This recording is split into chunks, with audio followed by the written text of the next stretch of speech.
2, 1, and we're live! Hello all, welcome back to the Invictus stream. My name, as always, is Mr. Harlan Guthrie, and I am here with my spooky friend Chris.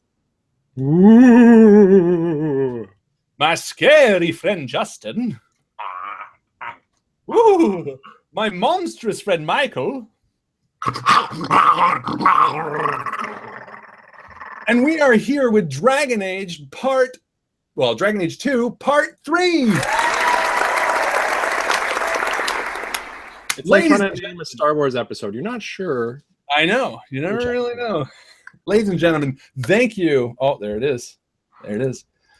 Ladies and gentlemen, thank you so much for being with us here tonight. It is the season of the witch, as they call it. It is Halloween. Spooky, scary leaves in the air. Wait, leaves on the ground. Well, in the air very shortly, and then on the ground almost immediately after. Thanks, so Newton. Yeah, exactly. It is the season of the witch and all that jazz, and we are so excited to bring you a little bit of a Halloween-themed episode, I think. A little bit of a trick-or-treat, I'd say. What do you say, Justin? I say that might be in the cards for our adventurers, Penth, Grinner, and Imogen. But will it be a trick or will it be a treat? We will not know until we won't know until it's all over and everybody's and dead. we see how many likes and dislikes we get. That's the big question right there. It is, of course, an 18+ show, as always. We like to say no words, such as what words, Michael? Come face, motherfucking twat face, licking bitch. Whoa! He really went straight for the 18+. Well done. You get an extra round of applause for that. Yes, it is an 18+ show. Well, now it is. So if you are, if you don't like spooky, scary things or some swear words, you go ahead and you can shut down the stream right now. But before you do, make sure to give it a thumbs up, aka a like, because when you like our videos and our games, it makes Chris want to stop the hunger strike that he's currently on. And we all know Chris could use a little more meat on them bones. Except for one bone, we all know which bone I'm talking about, his funny bone. So go ahead, like this video on YouTube. If you're on Twitter, please follow us on Twitter. We have a great Twitter tweeter, which is Mr. Justin Thomas James, who communicates with all the people that decide to follow us in one way or another. And if you like to use that actively, then that's the platform for you. If you have Facebook, then most importantly, please like our Facebook page and join our Facebook group. These are two things that we like to communicate with all of you guys on, that we like to sort of use as our platform in which we post silly nonsense things, as well as a place where we reward people with experience points. And one of the ways we like to reward people with experience points is with a little thing we like to call MVP, Most Valuable Post. And to give you our most valuable post this week is the handsome Mr. Michael Barber. Michael? Mr. Guthrie. As per usual, we had another week filled with great posts from everyone in our Facebook group. Many people posted their game nights. That was fantastic, seeing people sitting around the table with friends, family, playing different games. We had Vincent Von Greeley talking about his first experience as a keeper. He posted his setup, had a little selfie and his shirt ready to go, and then also followed up with a follow-up on how the game went. We had Aisha D. Lyle with a little post on Let the Games Begin, where you had to, just do a quick comment on your last couple texts with a nice blood-splattered picture to go along with it. Bob Lyle, if you could only have one RPG for the rest of your life, what would it be? Mike Fazio, we are a community. So Mike Fazio is posting about Battlefield 1 and looking to form an Invictus squad, looking for everyone's usernames. A lot of you guys added us, which is awesome, by the way, and we were playing, and I played a game with, I tried to invite Dustin, but he was playing another game, and I think I played a bit of a game with Chris Lawrence. So if you don't have add us, we're going to play some games. Sorry, didn't mean to interrupt, Michael.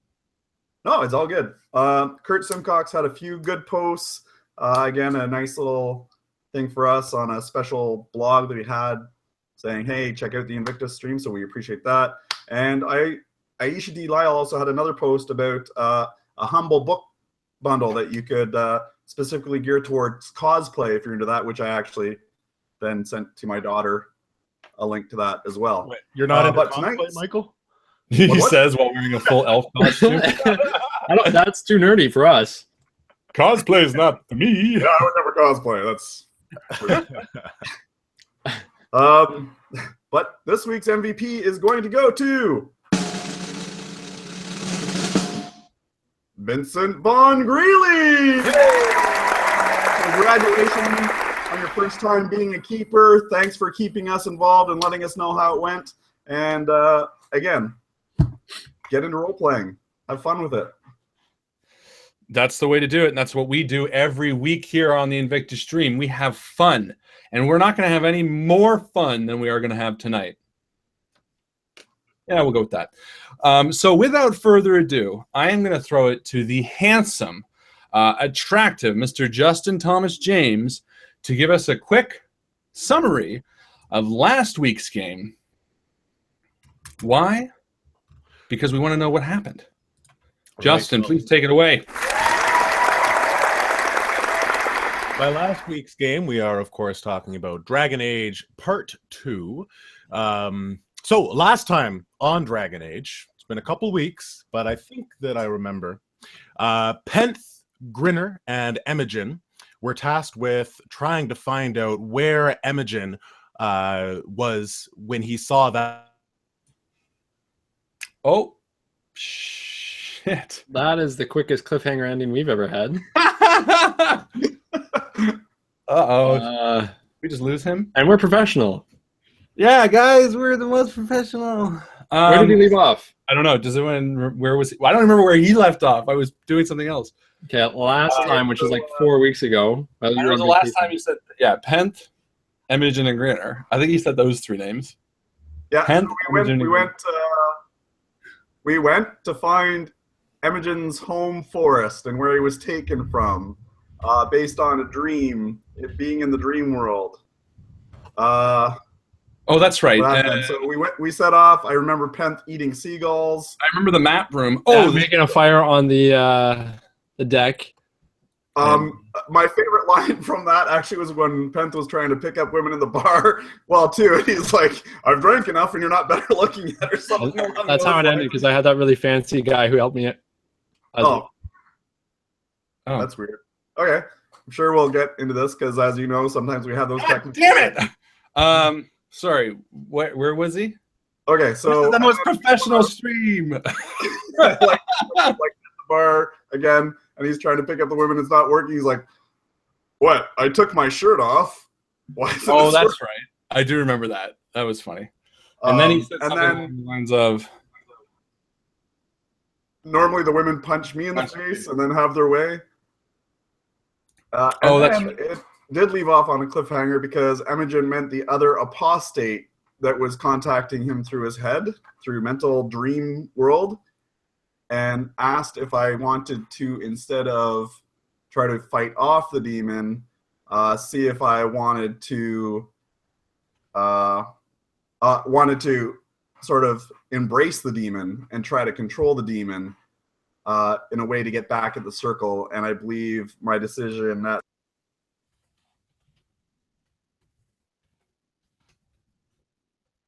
what? Michael? Oh, fuck.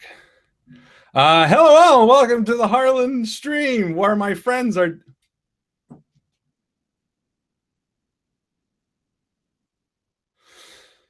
Good evening, ladies and gentlemen. Welcome to the Invictus stream. Tonight, we have a special treat for you. See, early this week, I thanked a community member, Mr. Brian Notham, sweet guy. He sent us a few RPG books. One of them I posted, Tremulous, Cthulhu horror game. But he also sent us another, a game called View Scream. View Scream, it's an interesting RPG. It's a live-action game played over Google Hangouts.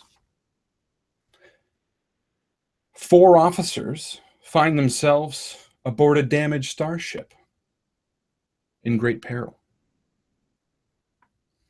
The following game will be entirely in character and in large part improvised.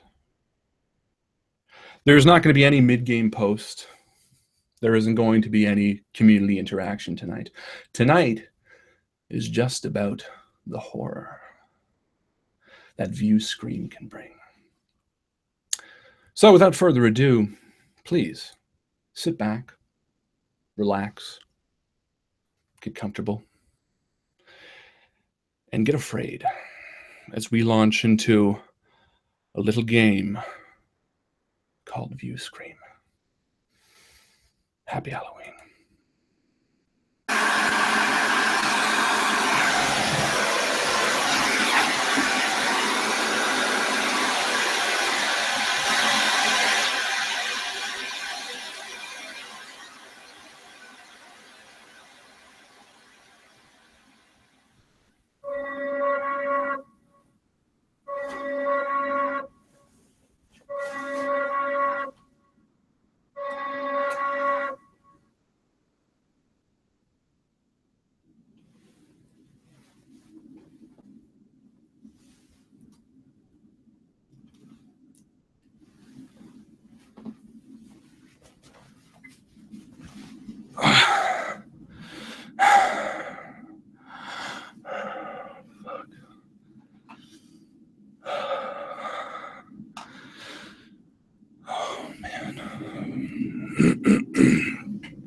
This is the bridge. Bridge to medical, come in.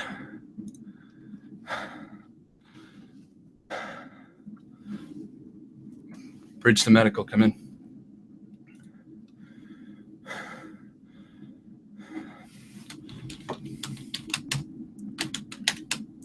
Bridge to medical, come in.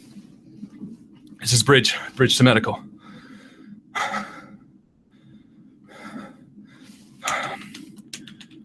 Bridge to medical.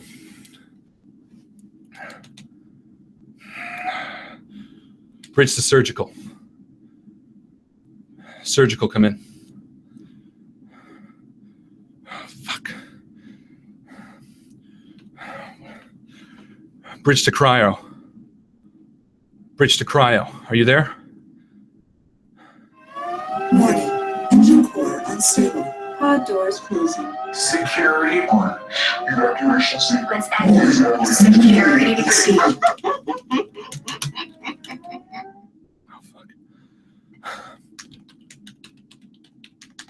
Bridge to cryo, bridge to surgical, bridge to medical, come in. If anyone is out there, communications are back online. This is the bridge. Bridge.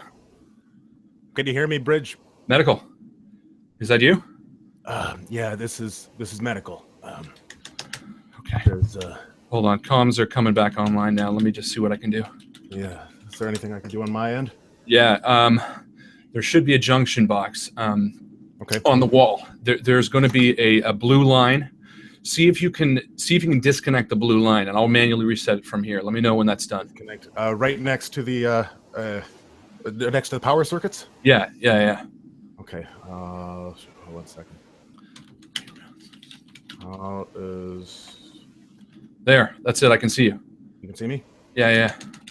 Oh, Jesus. Bridge. What the hell is going on? Hold on. Let me see if I can get cryo and surgical. I have four, including you and I, systems running. Their cameras seem to be operational, but they're still offline. They might need to do a similar thing. Cryo, do you read me? Surgical, do you read me? This is the bridge. Bridge to surgical, bridge to cryo. Doesn't seem to be any response. Bridge, Is this cryo? Cryo? Just have cameras working. Hold on. Let me manually reset it from here. I think I have a workaround. I used it on medical. Okay, try now. Try it now. Is it working? Fuck.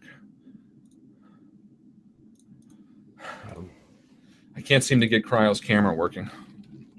Yeah, I've got some problems of my own over here. Okay, let me see. Is there a way that you can... Oh, shit. Cryo, is that you? Oh, God. This is Surgical 2. Bridge, are you there? Yeah, this is Bridge. I have Medical and Cryo online. Let me see if I can get your camera working, Surgical. We have a level 2 quarantine that came up on my screen. Is that a reading that's accurate? That is accurate. There's been some things going on. Look, let me get your camera up and running. There should be a junction box next to you on the wall, Surgical. If you can get to it, open it up and pull the blue line. I can manually reset it from here. The oscillator seems to be out of place. Should I reset that as well? No, leave that for now. I just want to get your camera up online. Okay, yeah, you're coming in. Bridge, Yeah. Cryo, Bridge, can you hear me? Yes, Cryo, yeah, we can hear you, but your visuals are off. Okay, just give me a Bridge, second. I'm getting confirmation. I can see you. Can you see me clearly? Yeah, we can see you. Surgical, stand by for a moment. I have Cryo on the other line. I'm trying to get him up. It seems that his comms are down. Cryo, this is Bridge. Do you come in? Yep, I think I got it working. Give me a second here. Okay. Shouldn't be too much longer, Bridge. It's all right. Look, I put on my stasis suit in order to protect myself from that quarantine too. Is this a necessity, Bridge, or am I free to take this off? It's stifling. let me check the systems. In that section, I see that you had an airlock breach, but it seems to be all right now. Medical, I can't quite read it from my terminal here. Do you have access to the surgical terminal from your location? Let me look. This is Surgical Team 2. We are in the lower morgue, actually. In the lower morgue. What are you doing down there, Surgical? Wait, you might be closer to me then, actually. I didn't realize that. Hold on one second. Let me just update this. Okay. Yeah, I can check. You're fine. Oh, it looks like yeah, that just went off. I think I'm good. Perfect. Jesus Christ. Cryo seems to be having camera difficulties. Look, guys, I know a few of you. My name is Bridge Officer Edmund Pike. I don't think we met in person besides medical. Edmund. Oh wait, surgical. Yeah, it's surgical. It's First Officer Maurice here. Maurice Richard. It's been a while. It's good to see you. Is that you? Yeah, Edmund. Edmund. It has been a while. It has been. Let me just get a quick reading on everybody. I want to make sure everybody's good. Medical, what is your status and where are you located? I can't seem to be picking up your ping on the camera. I'm in the recovery room. You're in the recovery room. How did you get there? To be honest, I don't remember. All I know is that I was strapped in when whatever it was hit us. And I'm okay, but I can't say the same about my colleagues. How many are... I'm going to go for a bit, but I'll be back to report and declare some life and death. Oh, yeah, if you can manage anybody there, if you can get a hold of anybody. No promises, Edmund. No, of course. Sorry, Surgical, your status of your location. You said you were in where? We were in the lower morgue. We were down here for regular rounds, and I heard some sort of explosion. Are we in danger, Bridge? Can you confirm that I am not needing to put my medical suit back on? Because I can put it back on. No, your location... Should I check the doors? Maybe I should try to get out. No, calm down. Listen, calm down. It's going to be all right.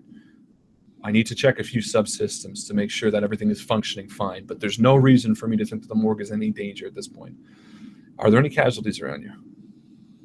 None aside from the ones that ought to be here. There's a few minor injuries, but I seem to be separated. When the level 2 quarantine went down. It put me in more of a stasis chamber here, so I'm away from the others. You know what? At this point, that might be actually safer. Sit tight for a moment. If you can do me a favor, I'm making a log report to make sure that if any passing vessels do pick us up, I have comprehensive information on all of us should something happen to me.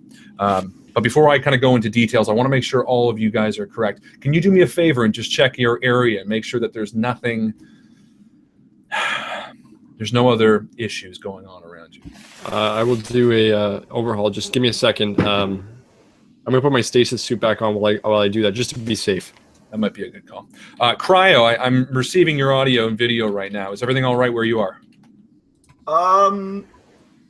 More or less. More or less. Doesn't seem to be anything I can't handle right at the moment. I do seem to be a little bit stuck in the stasis chamber. Got a few little minor fires. I'll take care of them. Fires. If you're stuck in the chamber, I can see if I can access the chamber door to let you out. Cryo, we're going to need you at your terminal and safe. And I'm also going to need a status update of your location. Are there any casualties around you? Oh, I might have to go into the actual cryo chambers. I was here alone, but the actual cryo chambers, cryo tubes, I'll have to check on those as soon as I can get. As soon as you can, Cryo, give me a situation report. Where are you? Are you in the cryogenics lab? Yes, Bridge, I am. Yes, sir. And sorry, I didn't get your name. Oh, yes, Ensign Walt Rigger, sir. You're an ensign. How long have you been aboard the ship? About 5 years, sir. Well, I'm sorry you had to start out your tour on this ship in that sense. It's not a fun work. Cryo, you seem to be cutting out. I can't quite hear you. See if you can clear some of the ice off your camera. It seems like you might have a coolant leak causing a bit of lower temperatures in your area. Yeah. Cryo, see if you can patch that leak. There should be a leak on your wall. I'm reading here. Yeah, one of your cryo tubes is leaking, causing ice to form on your... He's out. Medical, have you done a status report? I have. It's not pretty. What? This is declaration of the deceased. Robert Adair. Theo Adam. Martin Allen. Jesus. Fred Caligari. Jesus Christ. Roger Corman. How many people were in your department originally? 8. There's 4 in here. I can see out into the hallway from the porthole, but it's hard to make anything out, but I think I can see some bodies strewn about. If they weren't strapped in, then nothing would have been protecting them when we got hit. Fair enough. Look, I don't want to... I want to beat around the bush. Something's gone wrong. There is reason for me to suspect that there was a saboteur on board that's blown up a significant amount of the ship. Right now, we are adrift. As far as I can tell, there's only 4 terminals with functioning light signs, and that is the 4 of us. Again, I'm Bridge Officer Edmund Pike. Right. Cryo is Ensign Walt Rigger. Medical, you might as well tell them who you are as well. I'm Lawrence Stone. Walt, you're pretty new. How are you doing? Cryo, medical is paging you. In fact, surgical, medical, cryo, I'm going to tap you all in. I think if we can have open comms for a second, I want to hear each of your statuses, and I think it'd be better if we all get on the same page in regards to this tragedy. Thank God the communications are still working. I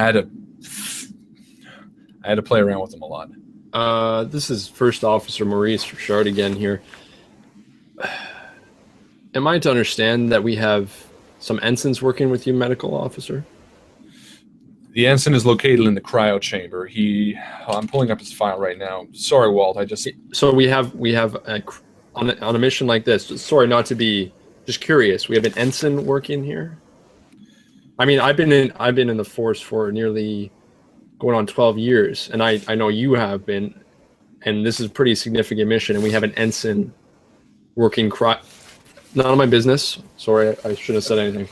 Richard, we have who we have. We can't really pick and choose who's working with us. No, but you know, I experience kind of goes a long way, don't you think? Experience does, but being alive goes farther. Yeah, we might We need to work together to get out of this shit. What's your name again, sir? Lawrence. Lawrence. Nice to meet you, Lawrence. Lawrence, how long you been on the force? It's been 12 years now. 12 years, and I'm sure you had to work really hard to get into this position. When you were an ensign, were you ever put on such a significant task as being out here this deep into space? As a matter of fact, I was. Really? I was in charge of keeping many people alive. Not in charge, but it ended up that way. So I've seen some shit. And ensigns are perfectly capable people. I don't know about you guys, but I hear this strange hissing noise coming from my aft hull. I'm just gonna go check it out. I want to speak to this ensign when he comes back. Please patch him through to me, Bridge, when you have a moment. All right, I'll see what I can do. Bridge to Cryo. Cryo. Yep. Cryo here, Bridge. I think I've got everything as far as communications running. Yeah, your camera looks a lot clearer now. Did you patch that leak? Yes, that is patched. Perfect.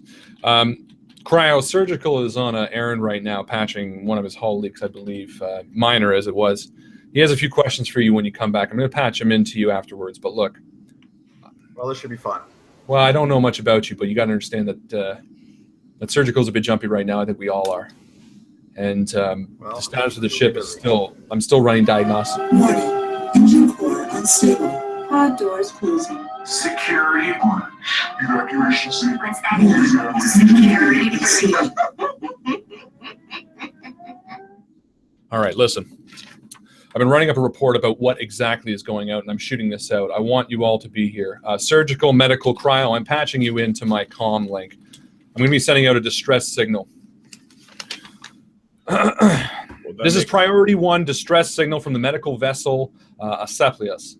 We're stranded in orbit around GL 832-C.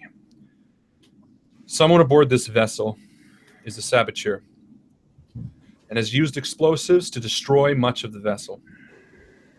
We've lost many crew members, but those who survived the initial attack have been found, cut up, burned, and vivisected. There are 4 of us remaining. Please send help. God help us. Gentlemen, I patched through a number of the cameras before they went dead, and whoever or whatever has taken over the ship and damaged it didn't just leave bodies behind, it mutilated them. And I don't know what to make of it, but I wanted you guys to know that that's the status.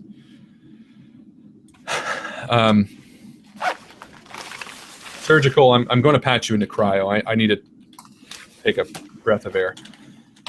Cryo, I'm patching Surgical into you. He has a few questions for you. Roger that. Cryo, this is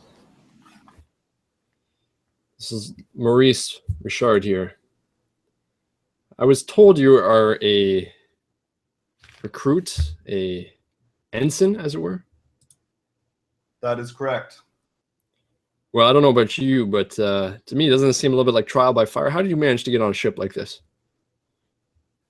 You're worried about a title? That's what's concerning you right now? I'm worried about experienced. I need a man who's been through some ropes before I can trust them, especially someone in such an important role. I mean, I don't want to see you down here either in the morgue anytime soon. So tell me something about yourself. How do you get here?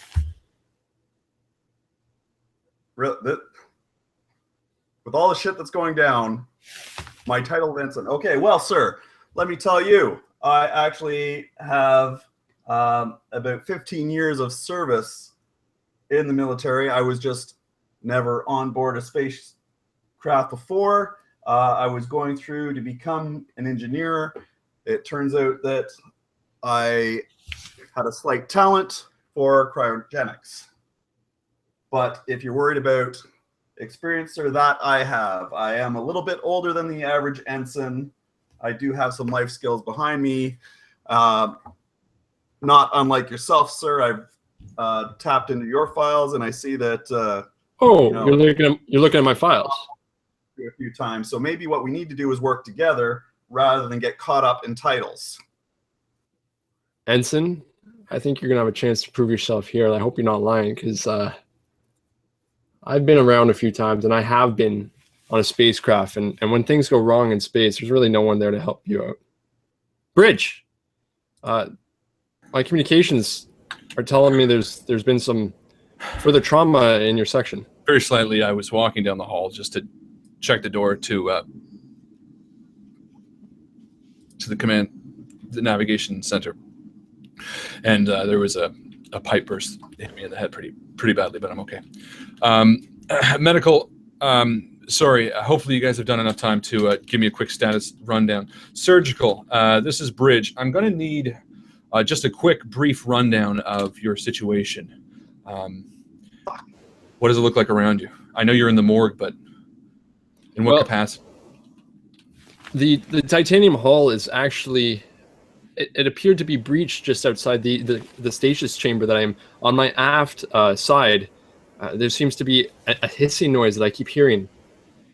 I'm not sure what it is yet, but I'm not going to lie. I had some of my fellow men out there before the explosion happened, and I haven't seen them since. So right now it seems like we could be in trouble if we don't get this solved. I hope it doesn't get worse, is what I'm saying at this point.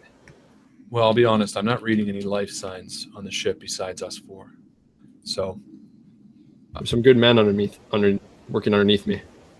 I know. I think we've all been through a pretty tough time.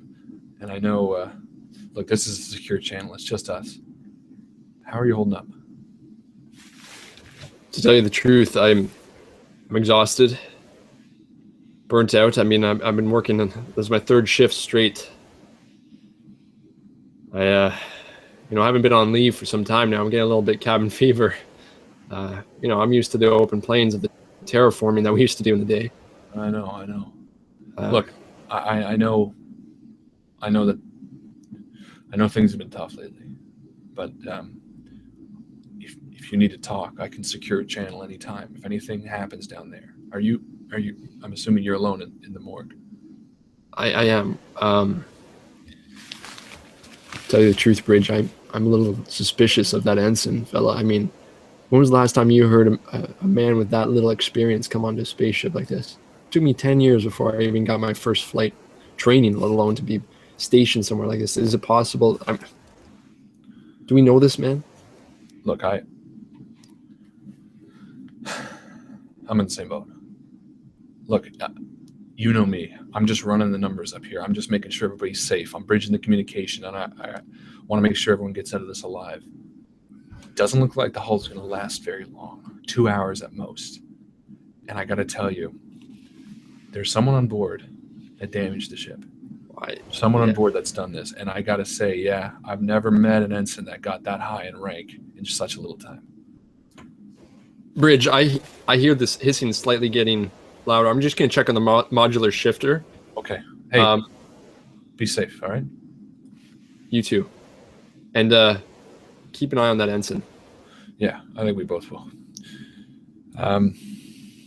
Bridge out. Bridge to medical. Medical. Oh, I was just about to call you. How's it going there? Not bad. I just checked on the micro drones. They seem to be running functionally, so... Really? If you guys are having problems out there, I might be able to use them to send them to your locations. None of you are able to move. Am I to understand that correctly? No, right now they're all trapped in their locations. I think we have surgical in the morgue, and cryo is stuck in the cryogenics lab. Look, how are you doing? How are you holding up? It's just another mission. We'll I get know. through it, as we always have, Edmund. Yeah. Look, and I wanted to mention, I know this isn't the time to do it, but honestly, as I said to Surgical, the hull's got 2 hours, maybe max, and I don't know if that distress signal I sent is going to hit anybody. In regards to what happened on the Pegasus, I just want you to know that I'm sorry. I know I said it before, but if it's going down like this, if this is the last time we get to talk, I want you to know one final time that I'm sorry.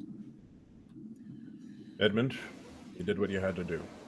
It wasn't an easy situation, but you got through it. Wasn't the course that I would have chosen, but it's what happened. So I can forgive you. I just hope that the Lord above can forgive you. I know, and I appreciate that. You've always been good with that. Anyway, what's the status? Whereabouts are you? You said you were in the recovery room. How's it look?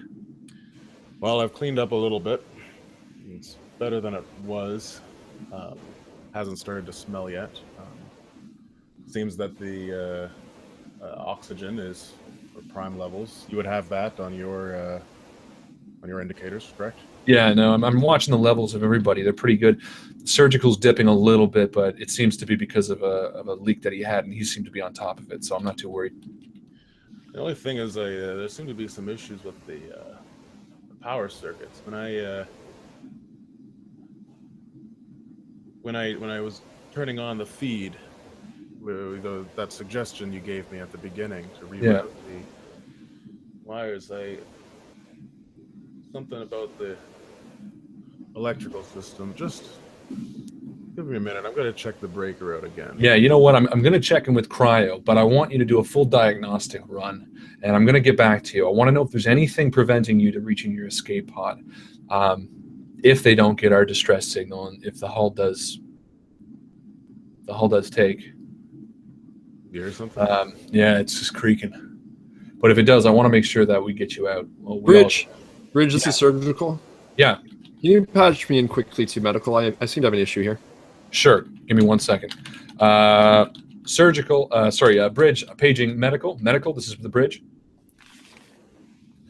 Surgical, it seems like he's stepped away for a second. I know he's checking on a power node. Let me get back to you in a second. I got to page through to Cryo and make sure everything's good with him. Is that all right?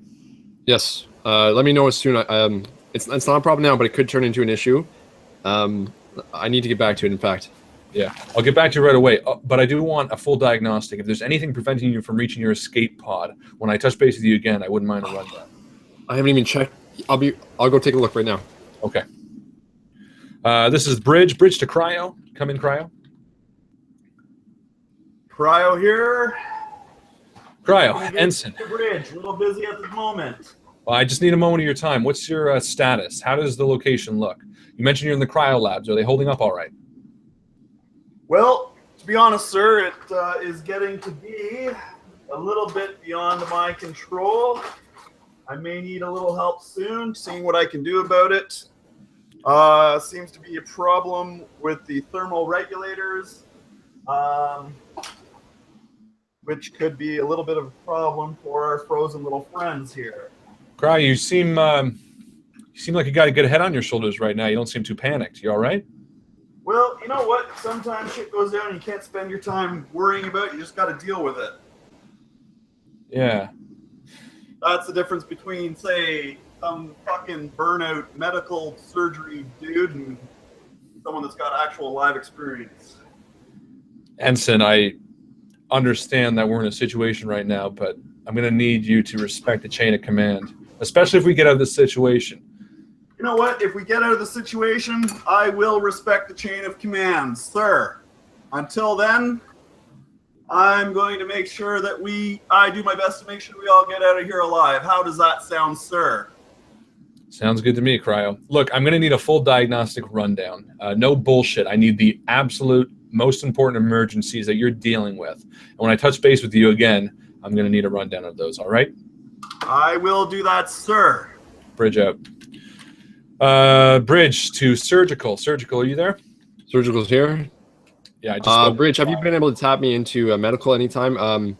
Yeah, medical's done with his. I'm going to patch you in a second. Listen, Maurice, this cryo kid, he's got a chip on his shoulder. Yeah, tell me. Although, Bridge, I want to talk about this, but there's something a little bit more pressing. Sorry. Bridge to medical. Medical, come in. Bridge to medical. Medical, come in. Let me see if I can. Hello. Come in. Yeah, medical. Medical. Yeah, I'm going to patch surgical in with you. I have something to check out. Looks like that pipe that hit my head is... Yeah, it looks like it's still leaking. I'm going to patch surgical in. He's got a few questions for you. All right. Cheers, guys. All right. Standing by. Medical, this is surgical. Can you hear me? This is Medical Officer Stone. Go ahead, surgical. Medical, I just... strangest thing, I don't know if it's the lack of O2 in here right now, but... I'm having the hardest time remembering my password to get to my atmospheric warp coil. My dynamic buffer is down, and I want to make sure that I can... Well, the hull on the aft side, the hissing, it's getting louder, and I'm pretty sure I feel warmth coming off the titanium hull. I'm afraid something's trying to come through. I know I should have access to the dynamic buffer, but again, I can't seem to remember my password. Is there any way that you could give me your password just to make sure that I can seal this up and make sure I shore it up a little bit, just if you don't mind? Well, we've never spoken before this. Well, I know, but I'm a first officer down here, and we're both kind of in the medical profession. Listen, I find out how to keep people alive after they're dead. You try to prevent them from dying. We're kind of on the same team here. I understand that, but you don't understand. You do understand that, but again, I need the atmospheric warp coil to be re-enabled, and if I don't get the dynamic buffer, it could be, tragic for me. Just the 3-digit code that I need from you. That's 999 tries. Yes, that is, and I'm afraid with I don't know if you can see this on my my last reading here. I just unplugged the O2 supply here, and I don't know if you can see the dial there, but I'm sitting pretty low. Again, the dynamic buffer, anytime medical. Well, I mean, if I go, who's gonna first of all put me into the morgue if I'm not working, and secondly, who's gonna delete those holosuite files before my wife finds out? So if you could make sure that you just give me the code, unless you don't feel inclined to look after your crew. Bridge to medical. This is the bridge. Sorry, am I interrupting? Yeah, a little bit. Surgical. What was your name again? Maurice. Maurice. Yeah. First Officer Richard. I'm going to give you the password, but when we get through this, just as I always would, I'm going to report you for lack of conduct and being very unprofessional. That's fine. I think both you and I know that low O2 causes people to forget things. It's as simple as a password. 3 digits. Come on. I punched in what I thought. 643. Not working. It could be anything, but I need to get the atmospheric warp coil back online in order to stop. I'll give you my password. Bridge, can you make this a private conversation? Bridge? Sorry, were you paging me? Can you make this a private conversation between me and Surgical, or is it already? Yeah, let me see if I can just lock myself out. If you need me, just make the condenser array blink a few times, and I'll come back to my terminal. All right? Okay. Maurice. Richard.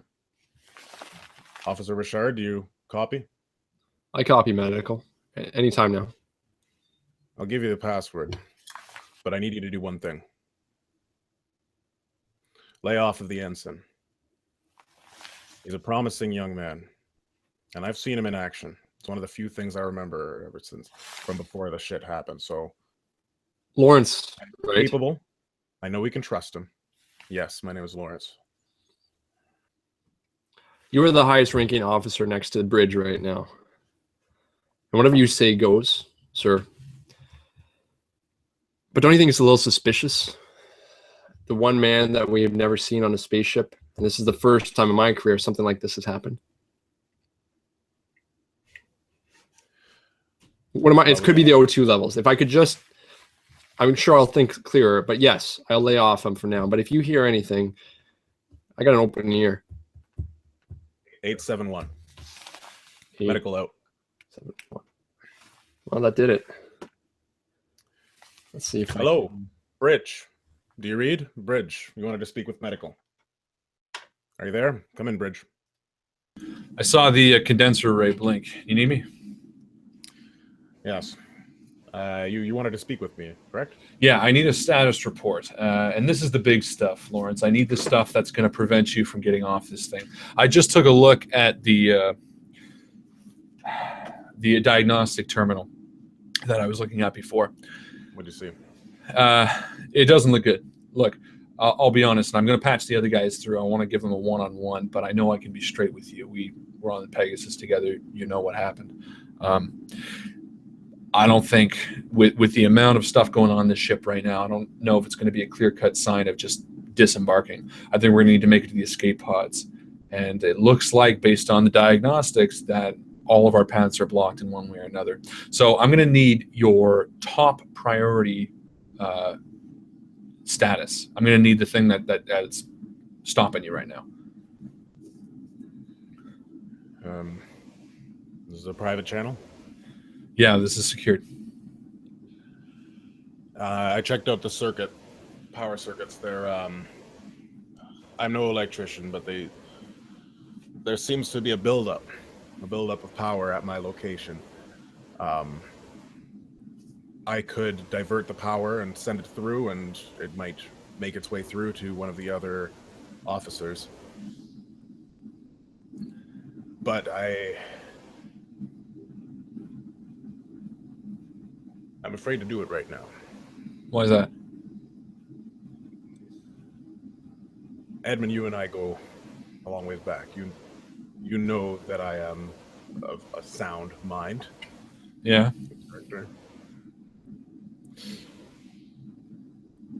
I look at those power breakers, and I know that if I were to override it,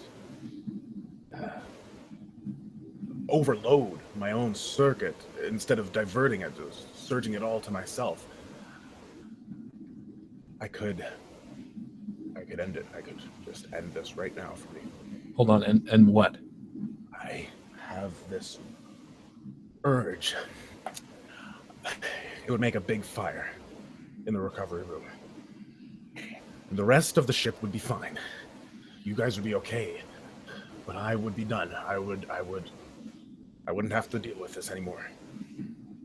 I could just overload it, cause the fire. Lawrence, you're not yourself right now. Listen, we've been through a lot. We've been through a traumatic experience, but you don't want that.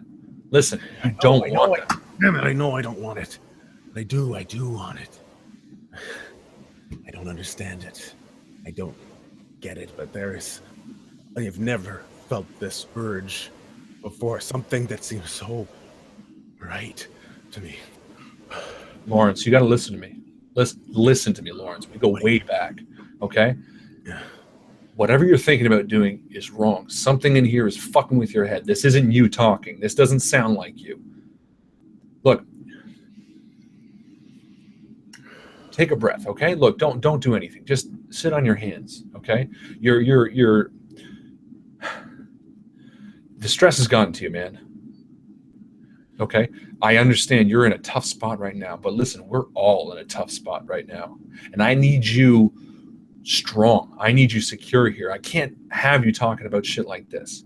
Okay, I understand that. No, you don't. Lawrence, listen. I need you. Okay? Look at me. Look, we're going to get through this. It's going to be all right. No fireball is going to make you feel any better.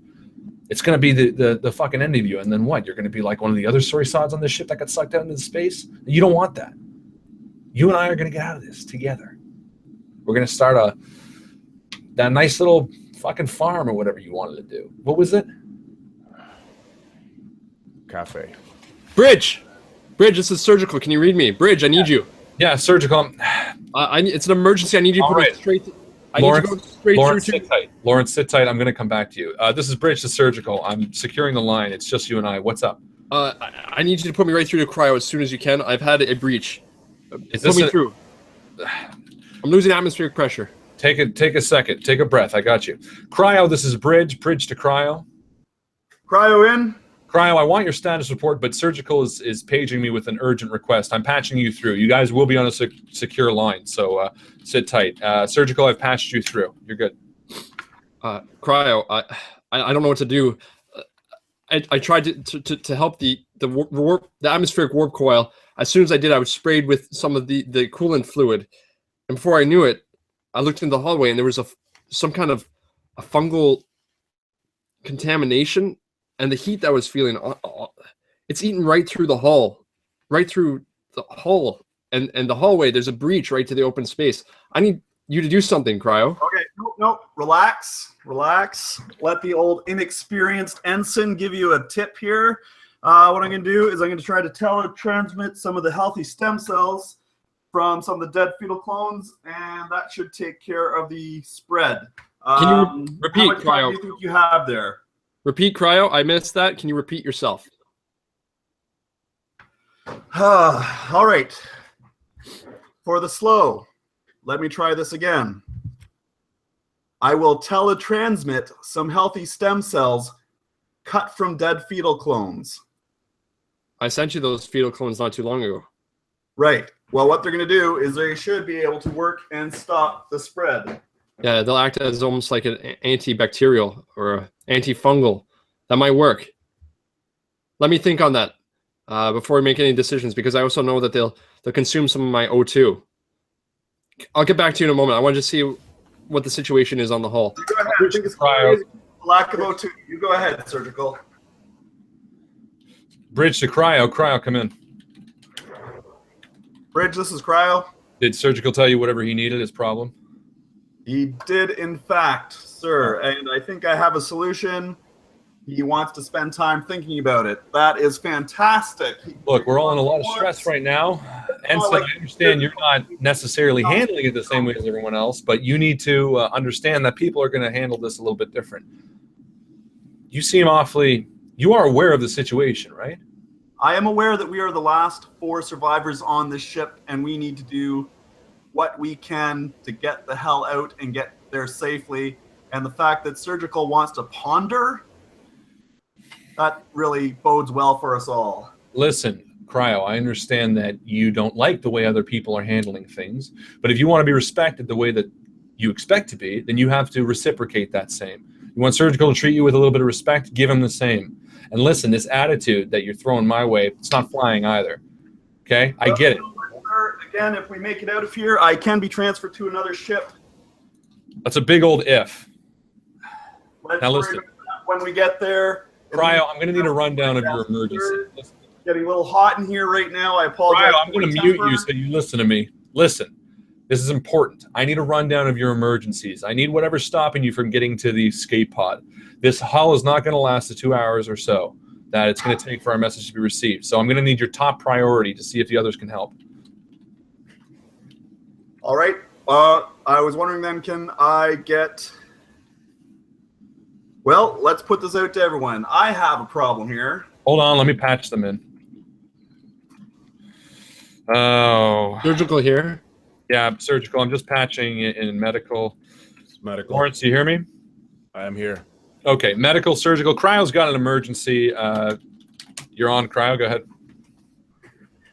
All right. This is what I've got going on here. We've had a few fires. The cryostasis tubes are overheating, and our frozen crewmates are beginning to boil like eggs. Sorry, what? Yes, sir. Our frozen crewmates are starting to overheat, thaw out, and boil in their own cryo juices. Worse than that, right now, I think that the heat is spreading, and I will probably be overheated and roasted alive soon, sir. Jesus Christ. So I guess I shouldn't have told you to patch that up. The coolant would have helped you by now. Well, let me work on that for a bit. I think I might have a solution for you. it could be a crazy idea. I need to rework some systems, but it might work. You think you might have a solution for a cryo? Yeah. Okay. Take a look at it. Man, let's go. But Yeah, before that, that's good. Patch me when you think you have an answer. okay, let me work on it real quick. And by the way, the temperature is rising in here. Whatever that fungal thing is eating that.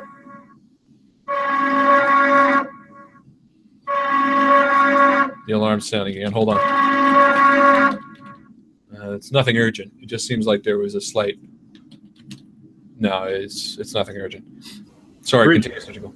When you have a moment, I need to speak to medical through a private line. Okay. Let me patch you through. Hold on, Surgical. I do need your emergency. Something that you were requiring. Is this a private? Can I at least have a private line to you before? Just you and I. Yeah, we're patched in. Just you and I. Go ahead. I asked Cryo for a hand as we had. I was looking in the hallway trying to see if any of my men were still alive. I got sprayed some of the coolant that came from the coils that I was working on, and I noticed that in the hall something was breaching, and there was this kind of mist coming in. And I've seen hull breaches before, but this was different. And I looked closely, and there's some sort of fungal growth contaminating the space. The cryo field's holding at bay for now, but I asked Cryo to help me, and he suggested something, and I'm not sure if I'll take him up on the offer. It's contaminating the hallway outside. It's eating right through the hall, whatever that fungal, whatever it is. I've never seen anything like it. Do you have any visual on the hallway just outside the morgue? Yeah, I'm pulling it up now. Yeah, look, there's structural weaknesses on the two supporting beams before the airlock hallway. If you don't get that solved, I was thinking if Cry could send me something to, freeze it, a fungal living being, maybe we could stop it before it spreads too far and gets too far in the ship. it's possible, but you know what? I think medical might have a solution as well. Let me check for a second. Yeah, you know what? You're going to talk to medical anyway, right? Let me pass you through with him. He might have a solution. But I don't really trust that ensign anyways. And to tell you the truth, if I use, he suggested stem cells from dead fetals, and I sent him that tissue. The stem cells take oxygen as well, a great deal, and that's O2 that I need. Look, it's a risky play, but we're all dealing with risk here. It's just a matter of how much risk we want to take. Let me patch you through to medical right now, and you guys can have a discussion. Medical, this is Bridge. I read. Medical, I'm going to patch Surgical into you. He wants to have a quick conversation. You guys are on a private line. Just, again, either one of you, put the light blinking when you need me back. You got it. Medical, this is Surgical Team 2. Maurice Richard again. Richard? I don't know. Can we drop the formalities? I mean, there's only 4 of us left. Lawrence, here's my issue. In the hall right now, I have a fungal contamination. I don't know what it is, if it came from in the ship or outside, but it is breaking through the titanium. It seems to be consuming it. There's a hull breach right through solid titanium. Now, first thought was maybe we could stop it, put it in kind of some sort of stasis with cryo, get cryo to work on it. I asked him, and he suggested using stem cells from some dead fetal tissue that I sent him earlier. I'm sure you're thinking the same thing I did, which is consuming oxygen. As soon as we use those things, they consume oxygen. So I'm a little paranoid, I'd say, about using that. I can understand that. There's only so much oxygen to go around right now. Bridge suggested maybe you had the solution. I mean, I'm trying to think back to my medical training, and I'm going blank. Again, I can't remember anything. It could be the O2 levels. That's fine. I have a couple ideas. First is I checked on the micro drones earlier, and they seem to be active. I can't go anywhere, but I could send micro drones to your destination, and they would be able to take care of the fungus on their own. You know how they work, so I don't need to explain that. The other option is I could distort the frequency of the biomechanical resonator, pardon me, in your area. That would put just be a bit of a hiccup in their lifespan, and they wouldn't be able to survive it. It would affect you slightly, You might feel a tingling on your skin. You might feel a little nauseous, but for the most part, I don't think that it's strong enough to hurt you. Well, to tell you the truth, I'll go experience over talent any day. And as talented as this ensign might be, I know what you've gone through, and I think I want to go with your solution. Okay. Well, which one? Either one will work. Let's I don't delay know. it at least. The first one, with the micro. What did you call them again? Micro drones. Micro drones. That's right. They're you know the micro drones from your training. You don't remember? Yeah, micro drones for sure. Yeah, nanobots. You can send it into a bloodstream. You can even use them as little robots. All right. Let's try that. Send them through the web matrix, and maybe I'll implement that. All right. Micro drones. Yeah. All right, surgical. It should be a few minutes before they actually reach the destination. I'll get the preparations in order. I'll have to get my EVA suit again because I need to go in the hallway probably to connect the micro drone straight to the fungal contamination. You got it. Let me know when the preparations are ready. All right, medical out. Surgical out. This is Bridge paging Cryo. Cryo, come in. Cryo. Yeah, I saw you had a system reboot. Look, I wanted to page you in. Look, I get the chip on your shoulder, but you got a problem out there, and you're going to need a solution. Has anybody messaged you or about a possible solution? No, sir. It doesn't seem like they're too concerned about... Well, you know what? Listen, man, you got to start playing the game if you want to help. Medical and surgical both have issues that they're going to need help with. Well, I did offer a solution to surgical, sir. All right, look, let me start an open comm link. Paging medical. Medical, you there? I read. Yeah, medical, I'm here with Cryo, and I'm going to page surgical as well. Surgical, this is Bridge. Come in. Surgical is preparing for the solution that I've sent him. I've decided to send him the micro drones. Bridge, sorry, but this is surgical here. Thanks, surgical. I got Cryo on the line. Cryo needs a solution, guys. He's got the overheating of the people in the cryogenic tubes. Do either of you have a solution that could work for him? I had an idea, but it's pretty far-fetched. I will take far-fetched, surgical. Well, based on what I know, very little about the nature of cryo-freezing, it's a fairly acidic substance that they're frozen in. So I could upload a synthesized alkaloid to the web work. Maybe that'll help. The alkaloids mixed in with the solution. Got anything better, medical? Bridge, anything better? Because I will take that one. It sounds good. I'll see what I can do, but I don't think it's going to be any help. I mean, theoretically, it should work. That's if all our other systems are working properly. Should the web work falter or anything, the alkaloid, I'm sure, would be synthesized slightly differently in your. It does make sense. Let me give it a try. Okay.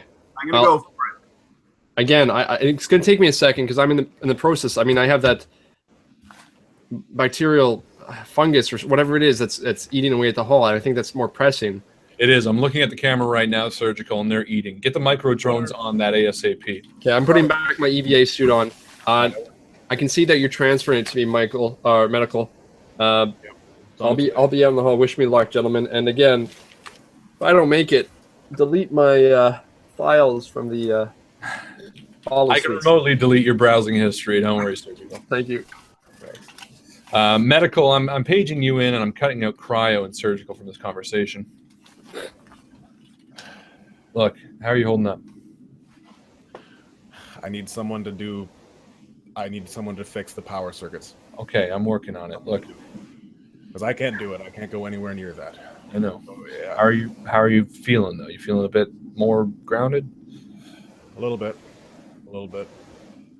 Lord is helping me through it, but I can't go anywhere near that. If someone is able to do something to divert the power themselves, then that would be great. But I don't want to Let me check if I can access the extinguisher system. No, I can't, but Cryo might have a solution. Give me 1 second. Let me patch Cryo into this conversation. Cryo, you there? Bridge, this is Cryo. Cryo, I'm patching you into the conversation that Medical and I are having. Medical is dealing with a fire right now, and he has no way of putting it out. Do you have anything that might work for him? Potential fire. Potential fire. Apologies. There's an overload almost of power running through my power circuits, and if it isn't diverted, then it will surely start a fire in my vicinity. No problem. You know that I have a world of respect for you. So I can try to nullify the cordial inductor, basically just take it all offline. Is that going to have an effect on the rest of the ship, Bridge? No, it looks like he can quarantine to just your section.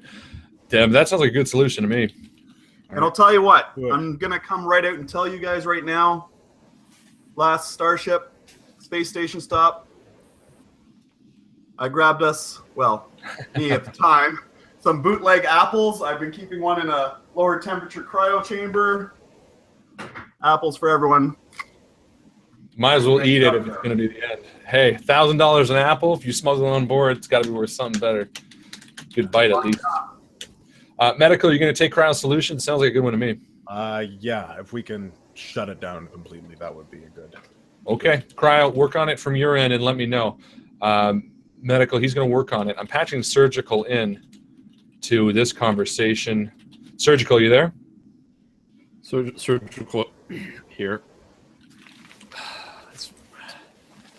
Surgical. It's a big clump of my hair just came out. My monitors indicate that the microdrone made it to your location. Surgical, do you read? Surgical here. Medical. Jesus. Are you all right? They shouldn't. Yeah. I'm sure it's just nerves and stress. That's why my hair's coming out too. It seemed to work. Medical. You're a genius, Lawrence. I knew I could trust experience over, nepotism any day. Medical. How are your things over there? Things are fine. Yeah, the fungal contamination seems to be kept at bay by the drones. But you seem to be worse for wear. No, I'm fine. Yeah, I'm feeling a little under the weather. It's probably nothing, but I had my EVA suit on, so I'm sure it's nothing. I mean, stay away from that fungus.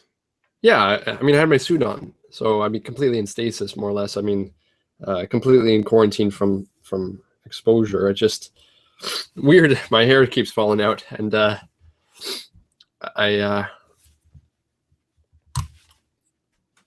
that's a tooth. So I'm just gonna do a little blood test. If you don't mind checking it for me, I'll send it over to you. Yeah, go for it. Medical out. Bridge paging Medical. Sorry, I missed that conversation. He started throwing up, so I left. Did the microdrones work? The microdrones did work, but I'm concerned about. I'm concerned about Richard there. He looks like he's fallen apart. Wait, really? Pulled out a tooth. I don't think there's anything that I can do from my location to help him, but I'm curious as to how Cryo's doing. Oh, Cryo's temperatures, I'm looking at them right now. They're tripling. They're doubling. He's boiling down there. Cryo, I'm paging you into a conversation with Medical. Cryo, you there? Bridge. This is Bridge. Cryo is here. Yep. Yeah, I can see the temperatures here. It's getting almost unreachable levels. How are you doing, Roger? Rigger? It seemed to work. It looks like our sleepy friends are going to stay sleeping. So I don't know if we're going to be able to get ourselves out of here, but they will be fine until maybe we can get back and help them out. Wait, so surgical solution worked? It sure did. Looks like it did. Hold on, let me page in Surgical. Could be a temporary temperature boost. Surgical, I'm paging you into a conversation with Cryo. Surgical here. Yeah, look, did your solution work to lower his temperatures? Well, you will know right away. I mean, if it has an instant effect and the temperatures go down, then it should continue to do that and keep it. I mean, it's only a temporary fix, so but it should work until we get, if we get out of here. Oh, it worked. Oh, it worked. Yeah. I mean, my reading tells me that the alkaline solution stayed alkaline the whole I'm way getting down. the same too. I just wanted to corroborate. I wanted to make Much sure. appreciated, Surgical. Well, look at that. He speaks. You can say thank you after all. Cryo, I'm coming back to you in a second. Looks like your system is having a malfunction. Reboot your system when you have a second. Surgical, I'm taking a private line with just you and me for a second. Maurice, how are you holding up, man? I was. I walked out there to administer the drones that medical sent me. Yeah. And I was being careful. You know how I am. I know. And I saw one of my men lying there. At least it used to be one of my men. When the fungus got through the hull, it was pulling on the vacuum of space, and he got trapped in some of the buttresses. His suit got trapped, and his insides were ripped clean out. Jesus. And I was sick. In my suit, even with all the experience I had, can't believe that I got sick. So I got sick in my suit, and I went to clear my helmet, and I took it off for a moment. I think I got exposed. My hair's falling out, and I've been puking. Damn it. You know more than anyone, better than anyone. You never. It was a rookie mistake, Bridge. Look, yeah. And I was giving Ensign the hard time. Is that funny? Look, take care of yourself for a second. Is this something that maybe I can find a solution to? Is it something you think that you can? Well, I sent the blood work over to medical, and I'm waiting for the results from that, but there's a good chance I was exposed to radiation. I mean, this does look. I mean, look. Yeah. See that? God damn it. There's lumps forming underneath my skin, Jesus Christ. and they're growing. So check back in with me, and I'll let you know how those things turn out. Okay. Sit tight. Look, just take a break. I didn't know this was going to happen if I signed up for this. I mean, fuck. Surgical out. Yeah. Fuck. Jesus Christ.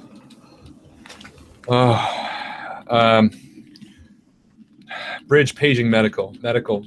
Are you receiving? This is medical. I'm looking at the power, the circuit board. It seems to be. I don't know. I can't tell if there's a change. That was Cryo's solution, right? I'm going to see if he turned off the power in a second. But look, before we do that, how are you holding up? Are you all right? I'm concerned. Yeah. Surgical's blood came through. He has several life forms in the blood itself. Just looking at it under a basic microscope showed me several other biological life forms that shouldn't be there. Wait, so he doesn't have radiation poisoning. He's actually infected with something. That's what it looks like. Jesus. I could be wrong, but that's the impression that I'm getting, something from that fungus. We have to make sure that fungus doesn't spread anywhere else. So hopefully the micro drones do their job. Bridge, surgical to Bridge. Yeah, hold on. Medical, and I'll patch you back in if this is important. Surgical. Hi. Bridge, how are you doing? You all right? You don't look too well. I'm okay. What's my name again? Maurice. Richard. My name's Maurice Richard. Yeah. I have growths under my skin. Did I mention that? Surgical, Morris, you need to take a I don't break. need to take a break. You need to I need the relax. voices in my head. Listen. The consciousness coming from the lumps that I have, the tumors growing inside me to take a break. I can hear their thoughts. There's nothing growing in. No. Listen, you're going to be fine. You need to calm down. No, they're aware and they're telling me that they exist. They're speaking to me, Bridge. Jesus Christ. They're in my head, Bridge. Okay, Surgical, you need to breathe, okay? Morris, you need to breathe. You need to relax. Look, whatever's inside you right now, you have to fight it, okay? I need help. This is an emergency. There are tumors that are self-aware inside me. What? Listen, I need you to keep a lid on it. I'm going to No, patch not you now. in. What you want? It doesn't make sense. I need help, Bridge. Cryo, this is Bridge. Medical, this is Bridge. I'm paging you into a group conversation. Surgical is going through something. He needs a solution right away. Should I cut them out? What do we need? I can just What's the info? just grab my. Medical, tell Cryo what's going on. It seems that Surgical is having a bit of a crisis. He sent me his blood. There seem to be life forms in it, and now Jansen. he's. Yeah, I know. You say that there are lumps under your skin as well. Is that? They say that there are lumps under my. They say that they're going to grow more, and there's going to be more of them. That's what they're telling me. Forget about them. What do you say? What do you say? Stick to Medical, I need help. I want them out of my head. I want them out of my body. Should I just cut them out? I got a laser syringe here. I got Surgical, a laser. Surgical, I got to put through this conversation, Surgical. I'm going to patch you back in afterwards, but I'm going to speak with Medical and Cryo for a minute, okay? Hang Just in there. sit tight. Lawrence, tell me you have something. Well, I'm running out of resources. The micro drones are doing their thing. I could distort the frequency of his biomechanical resonator, but that is, if I'm doing it on him specifically, that might have some unwanted consequences. There's a prototype code for artificial tissue that could replicate healthy cells and maybe cancel out the fungal infection, but I'm still not entirely sure.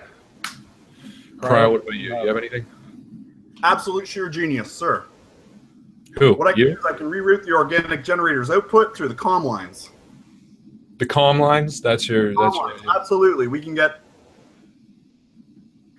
You can pretty much guarantee this will be an apple for you, sir. Medical, how's the solution that Cryo offered you? Cryo on your end, is it working? Absolutely, sir. Yes. For me, the power is diverted. It's shut down. For my circuit board. Cryo, for his circuit board that you said you'd shut down, did you remember to do it? I shut it down from my end. And Medical, are you still reading power? I'm still getting a surge on your end. Cryo, did it work or not? There's still power on it. There is still power on the circuit breaker. But I don't understand it. Like I'm reading it right here, showing that it worked on my end. I have diagnostics for the entire ship, Cryo, and I'm telling you right now, Medical's power is still... That's fine. That's so fine. Sorry. I'm sure we'll be able to get the doors open before something happens. Medical, I'm going to patch you out of this conversation for a second. I need to talk to Cryo for a second. Medical What the fuck are you doing, Cryo? Okay, look, I'm a cryo guy. I know a little bit about... Yeah, you know what? You're also a lot of piss and vinegar. You've been talking around walking the walk, making everybody convinced you got solutions, and here you are giving my friend solutions that are fucking him over. It is not intended, sir. I have more respect for him than anyone else. He has been my mentor since the day I got on this ship. Really? Reading that it is working for my end. Surely you can see that. Yeah, is that the case? Or maybe are you looking for a step up in his position should you get off this ship? That is absolutely the case. I have never, ever shown anything but absolute respect for... You know what, Cryo? I got a bad feeling. Can you not check your monitors? Is it not showing that it's working on my end? I'm going to tell you right now, I got a bad feeling about you, and I'm not the only one, all right? There was a saboteur on this ship. Someone fucked up our ship. Someone blew this thing up, and there's 4 people remaining. And I got a good fucking feeling that one of those 4 is the person who did it. And you know what? Lawrence, I've known for a long time. Maurice, I fought in the war with him. And the only person I don't know is you. You're on thin fucking ice, Cryo. Next solution you offer better be the right one.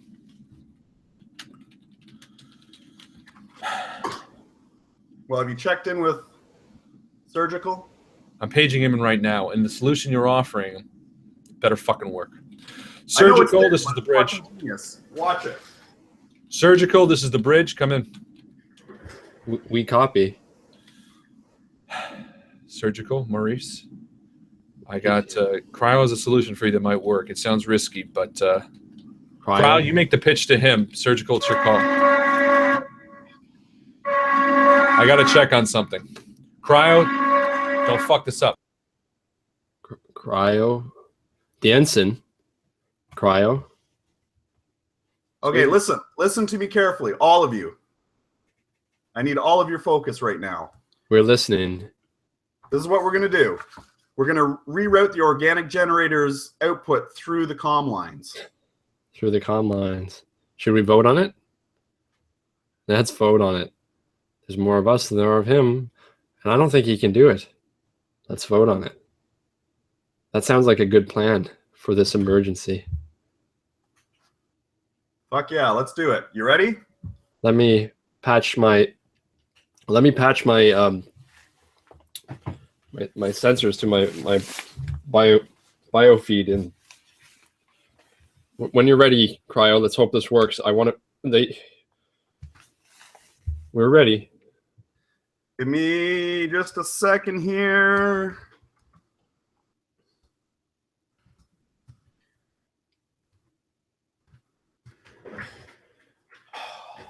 Oh. Yep. What? It's hurting. It's hurting us. It's hurting us. Surgical. Bridge.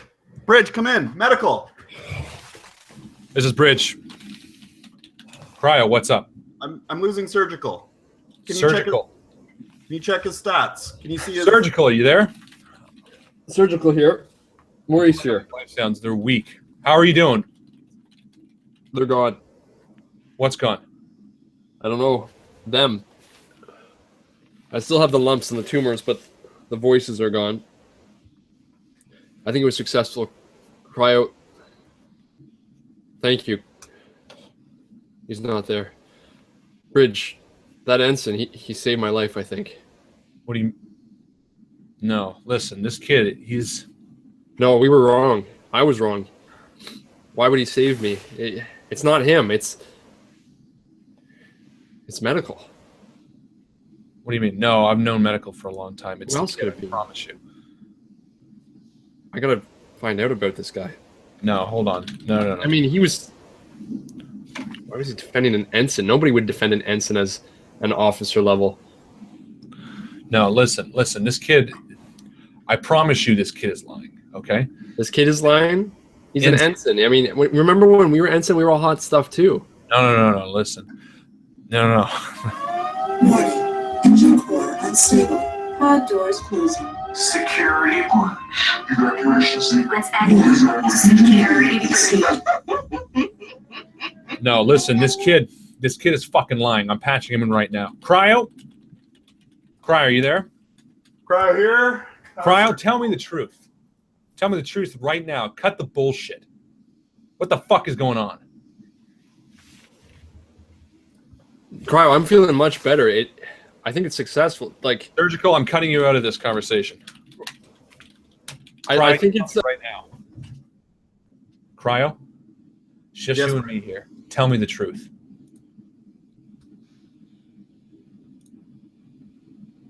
Are you...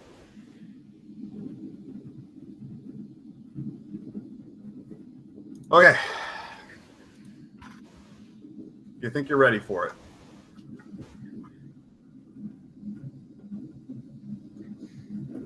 I gotta come clean. Yeah. Our last station stop. Lieutenant Draven Coog. You know Lieutenant Draven Coog? Yeah. If you check, it's going to be a very weak signal. But Lieutenant Coog is currently alive and walking the living quarters. Hold on. Hold on. What do you mean Lieutenant Krug is alive? Well, it's not Lieutenant Coog, sir.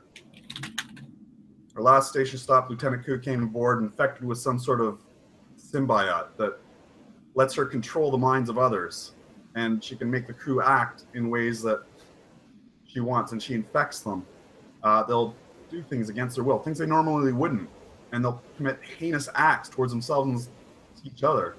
And the symbiote, it feeds off the pain and agony and the guilt. I am responsible for the explosions, sir. Well, in a way, Lieutenant who forced me to do it, if you will, sir. What do you mean she forced you? She controlled me and then left. Unlike the others who she slaughtered. Are you telling me? To watch what I had done. Lieutenant Krug. Lieutenant Krug. Holy shit. Her vitals are there, but they're weak. You're telling me that she's walking around the ship? Last when she left me, sir, that's where she said she was going. She said she was going to go to the living quarters and see if there was anyone else alive that she could play with, have these puppets. Who's nearest the living quarters?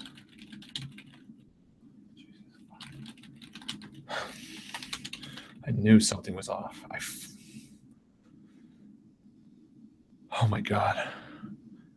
So she's walking around the ship able to control anybody, and you tried to blow her up? I knew it was going to hurt a lot of people, but I figured it was better than the entire ship, including all of our frozen comrades. It was the best I could think about at the time. The living quarters are right next to medical. Bridge, this is medical. Come in. Bridge, this is medical. Come in. This camera's offline. Cryo, try a subroutine reroute. I'm sending you the information on it. Your terminal might be able to access it. By that. Pater noster, qui es in caelis, sanctificator nomen tuum, adveniat regnum tuum. Lawrence? Fiat voluntas tua sicut in caelo et in terra. Panem nostrum quotidianum da nobis odi, dimine nobis debitum. Lawrence, stay with me. Listen to my voice. You know me. We were together on the Pegasus. Et ne nos inducas in temptationem. Cryo, can you get his camera online? Ne nos inducas. Roger that. Inducas in temptationem. Se libera nos. Lawrence, listen to my voice. Listen, you know. Lawrence, I can see you. Lawrence.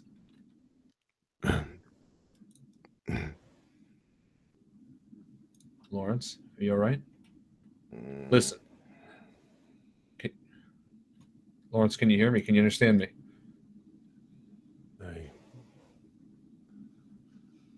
I can hear you. Thanks, Crown. I'm going to patch you out for a second. Lawrence, it's me. Lawrence, it's Edward. Listen, are you all right?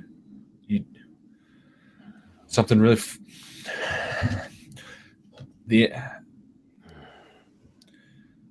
Lawrence, there's something in your area of the ship. I know. Are you all right?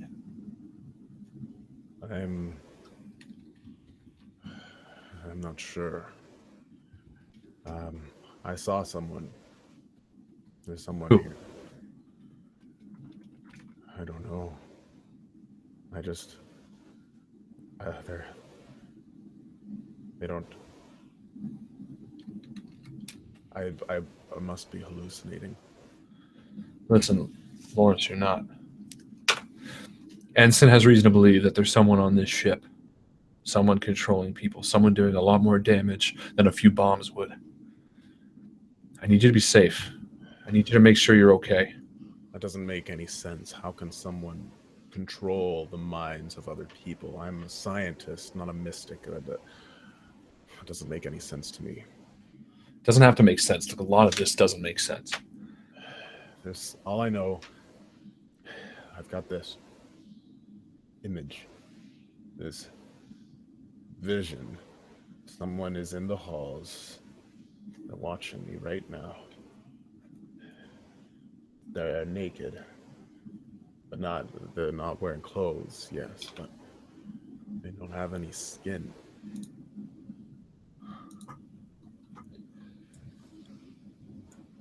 Surgical, this is Bridge. Can you hear me, Bridge?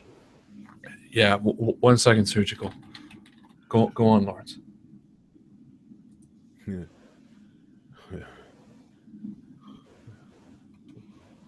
Lawrence, stay with me. Where are you?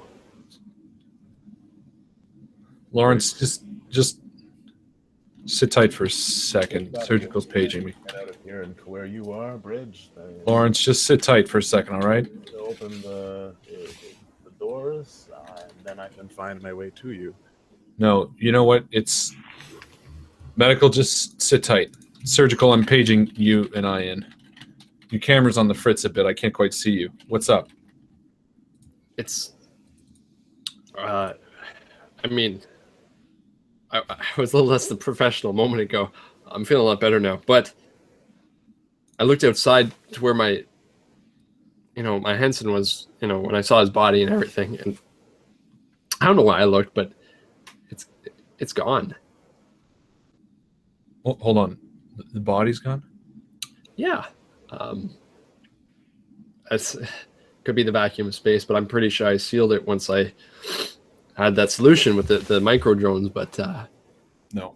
There's still blood, just no body. It's not the vacuum of space. What? Was I right? It's medical, isn't it? It could be. It's Draven Kugel. Lieutenant Draven Kugel. She was brought on board with an alien symbiote, and her skinless body is walking around right now infecting people. I did not mean to sign up for this. Look, none of us wanted to sign up for this, but there's a moment. I really didn't mean to sign up for this. Look, we were side by side in that war. You know, you've seen them the same way I have, that they can either crumble or they can stand. Maurice, this is a time I need you. I need you on my side. Right. Where experience over talents, right? Not necessarily that. It just means that we stand between it, whatever the fuck it wants. You have a visual on my hallway, right? I do. That's probably nothing. I'm just a little spooked right now.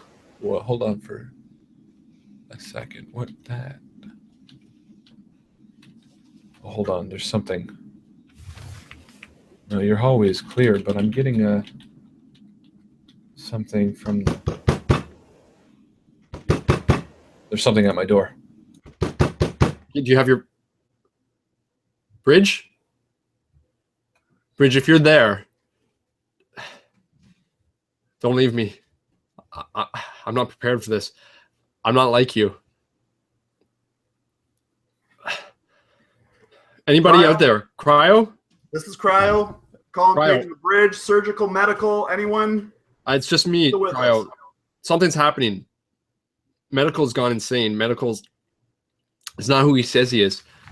There's someone who's been brought on board, a symbiote.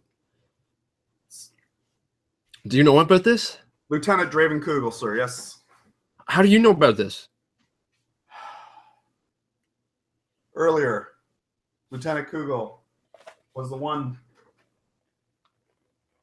She's got this alien symbiote that lets her control people's minds. I'm not sure how much of Lieutenant Kugel is left. Well, But Bridge is offline. I haven't been able to communicate to him. He just dropped out, and he's. I mean, there's no way that I'm trapped here in the morgue. There's no way that it could get to me, right? Can you get to any of the escape pods? I don't know. I mean, I think it's our only option right now. Yeah. I need help. What can I do? When Lieutenant Kugel was here, I just figured out why Lieutenant Kugel left me alive. My DNA's been altered. I won't be able to operate and be admitted to one of the escape pods. The escape pods, they look at your DNA before you can enter. They don't let, just in case there was an overtake, like a symbiote, so they can't escape to Earth or anywhere else. Exactly. So if you've been altered, you can't board an escape pod. Hold on a second. If you send me a sample of your DNA, and if I put in the retroviral prototype through the extracellular centrifuge. I'm trying to lock the doors right now. Lock it quick. Send me a sample of your blood. If you want, I can try this. Hang on just a... Fuck. Oh, fuck.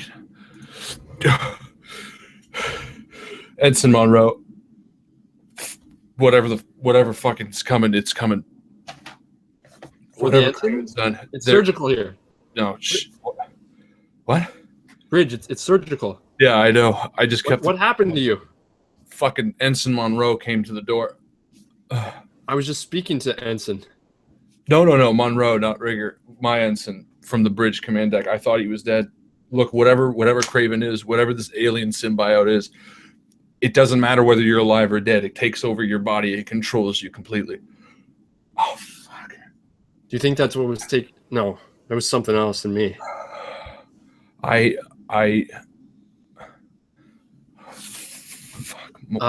No, listen, man.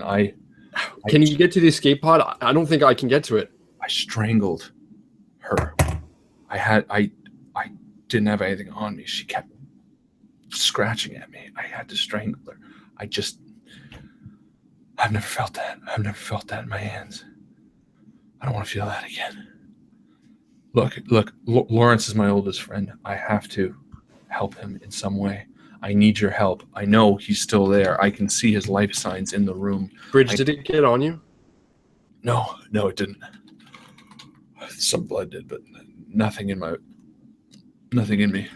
Look, I need you to help me patch into Lawrence's camera. I can't turn it on here, but I think you might be able to. I use Cryo's terminal next time. Switch your terminal into shadow mode. I think I can log on and access it from there. Let me know when it's on. You said shadow mode? Yeah, it just allows me to take access of your terminal. You should see there, shadow mode. Yeah, okay, I see it. Let me just see if I can get his terminal on. Lawrence, come on. Lawrence. This is Lawrence. Lawrence, you need to listen to me. Whatever Craven is, she's trying to take over you. You need to fight it. You need to fight it hard. We can help you. There's still time. It isn't Craven. It isn't the lieutenant. You want to know what's happening to us? I'll tell you. I'll tell you about Saint Bartholomew. Tales.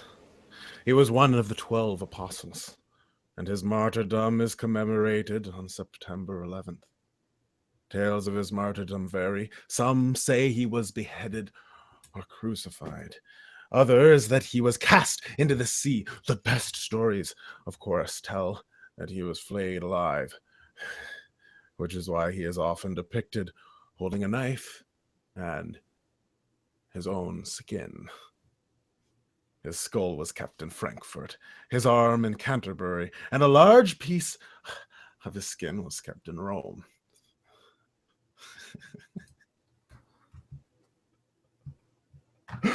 Other parts of his body were scattered all over Europe and Asia. But you know why? Because he was feared. And it was known that if all the pieces were reassembled, then he would rise anew. So his death was atrocious because his life was atrocious. Imagine for a moment that he lives, that he's on this very vessel. Imagine that he is here, vengeful, knife in hand, seeking a new skin.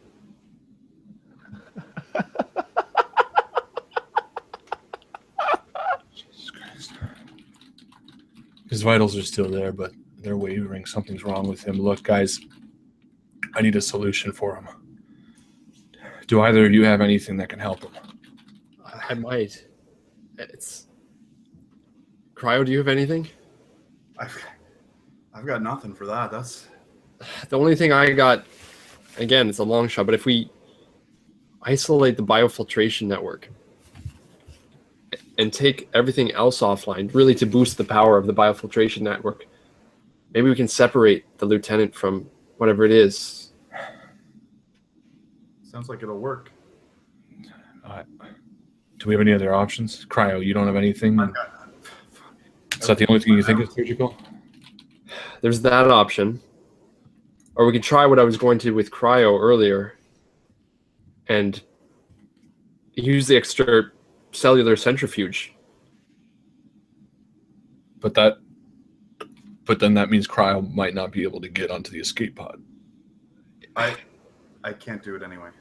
I can't do it for two people. It needs to be... the centrifuge will only work one time.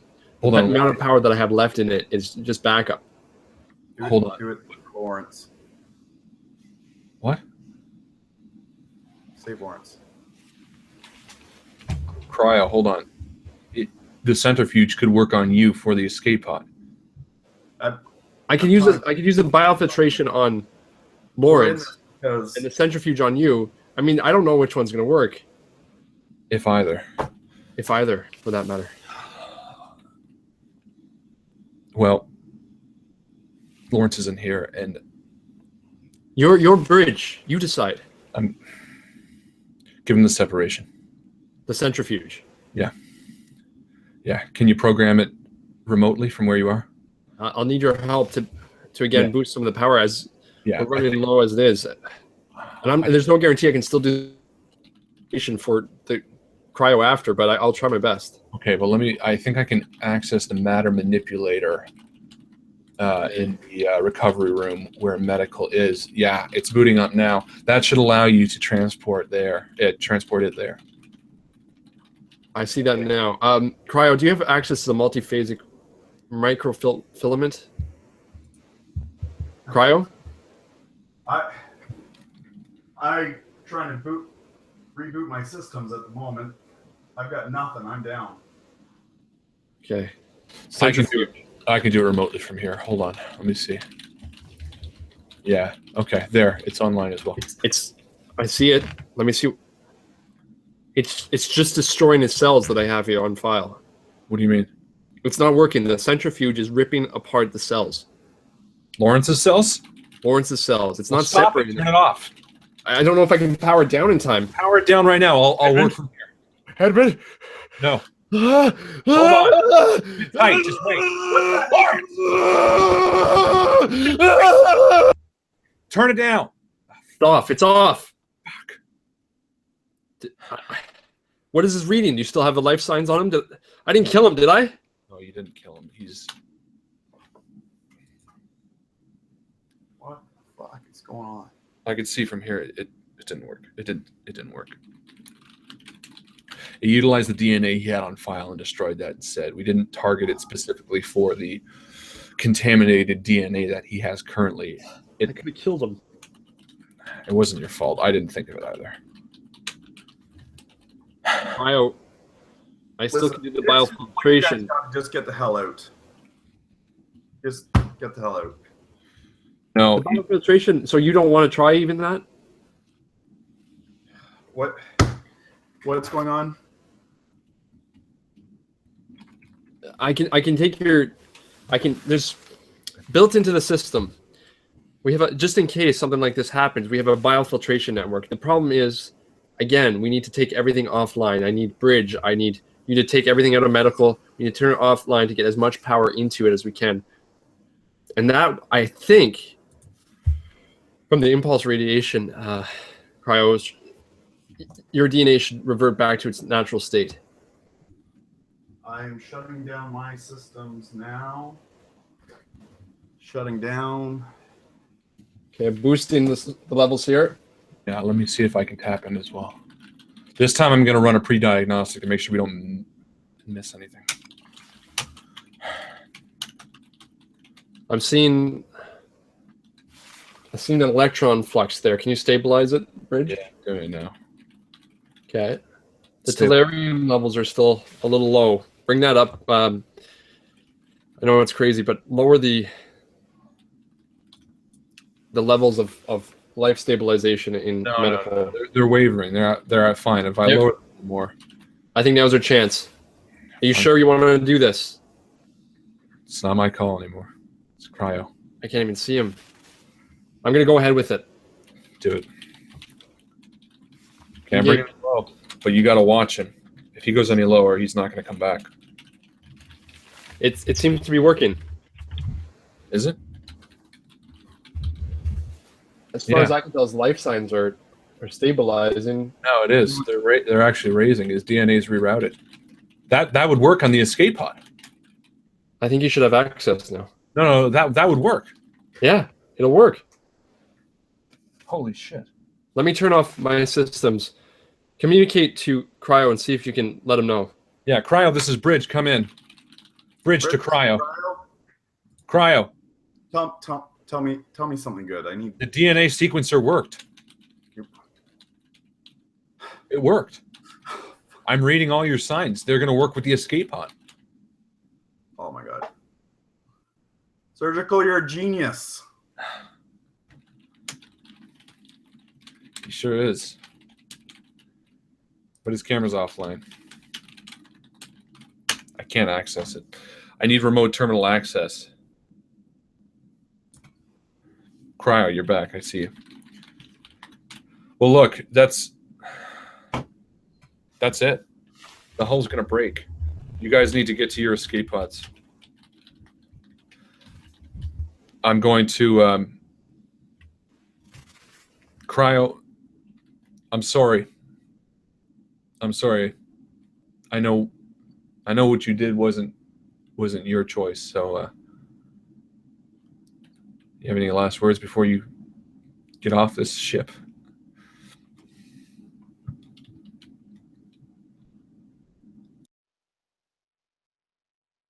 We're all ears, Cryo.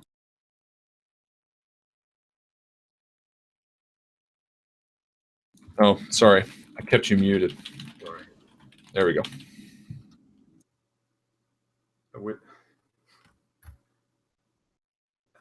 I wish I had words, sir. It's been an honor serving you. I'm truly sorry for where I failed.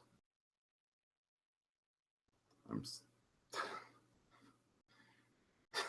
sorry to the crew. It wasn't enough. I just want to thank you for the command that you've given, for the leadership that you've shown. You will be remembered, sir.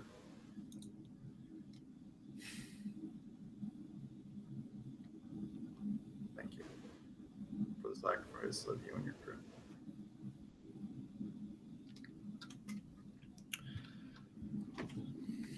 It's a pleasure to serve with you, Ensign.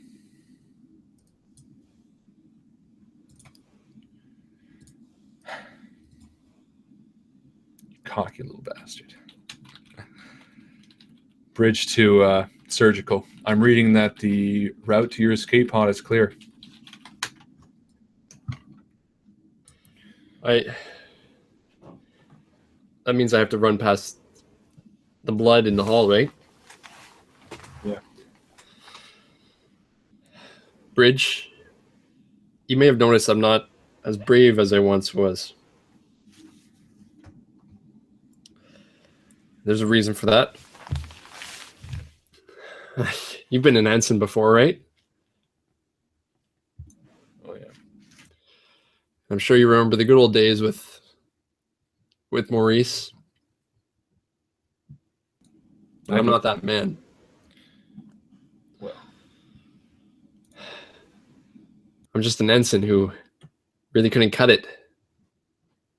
An ensign who was going to be nothing but a grunt foot soldier. That was until on a battle you keep referring to. I came across Maurice. He was dying. He'd been shot from behind. It was a stupid death. I mean, he was a great man, and he's shot from behind. Needless, really. But more than that, I saw it as an opportunity. I saw it as an opportunity to take what really should be mine. I should be an officer.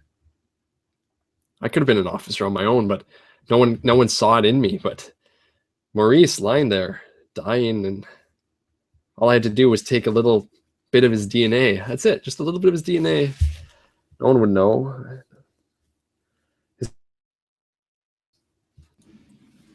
His face I destroyed with my phaser so no one could recognize him. Replaced our comlink badges so that they thought it was me. Dylan Sycott. Then I had my DNA and my face surgically altered to look like Maurice Rochald, so I could come on a ship like this. And look where it got me. Let's face it. As soon as I go into that escape pod, it'll recognize that I'm not him. I don't think I need to use it. Perhaps it's best I just turn off the O2. After all, I don't even deserve to be an officer. Goodbye.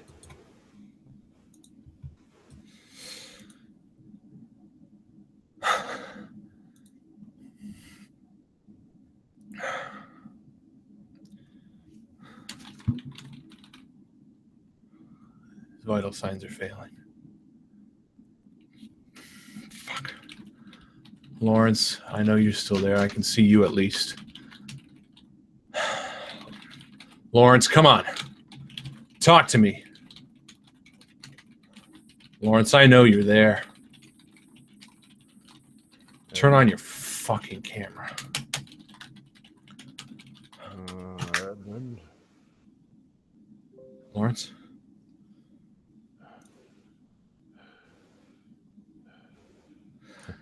She's trying to control my mind, Edmund. I know. Trying to make me do things.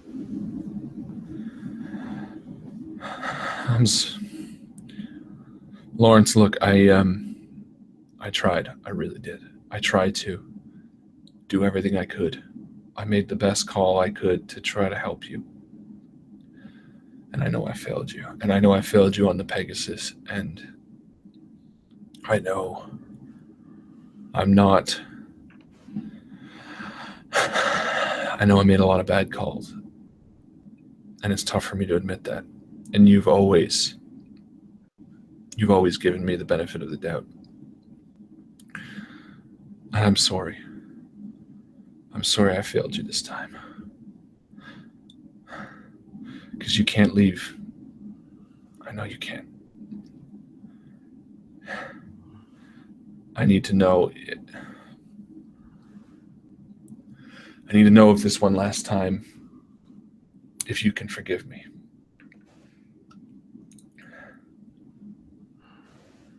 The Lord forgives no one.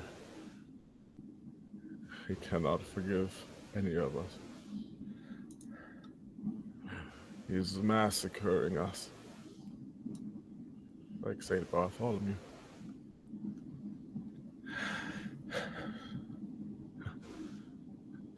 Yeah, I thought so. Advent! The monarch from his window leans.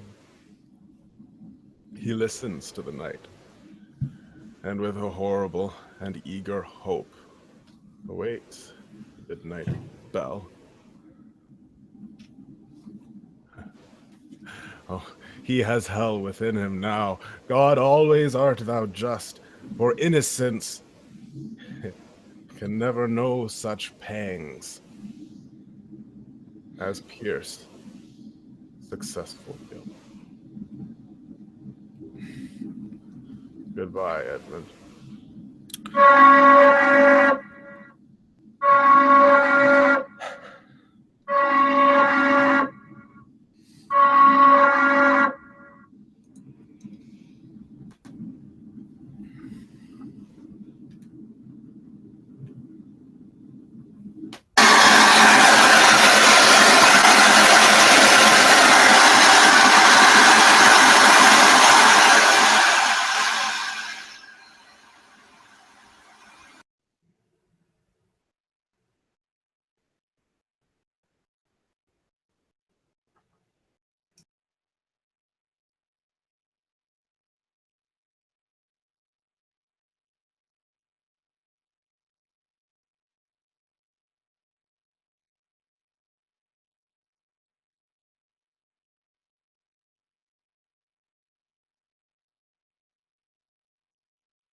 And we're back! Hello and welcome back to the Invictus Halloween stream. My name, as always, is Mr. Harlan Guthrie, and I am here with the fabulous surgical Mr. Chris Visu. The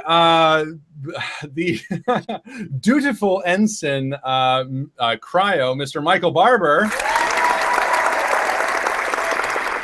And of course, the incomparable medical monster, Mr. Justin James. Let me turn this all off. Well done. First off, well done us. I want to give ladies and gentlemen, this has been the Halloween stream, something that we have long since wanted to do, but we never really got around to doing it, just because Halloween always fell on one day or another. And this year we thought we would surprise you guys and do a bit of a Halloween stream.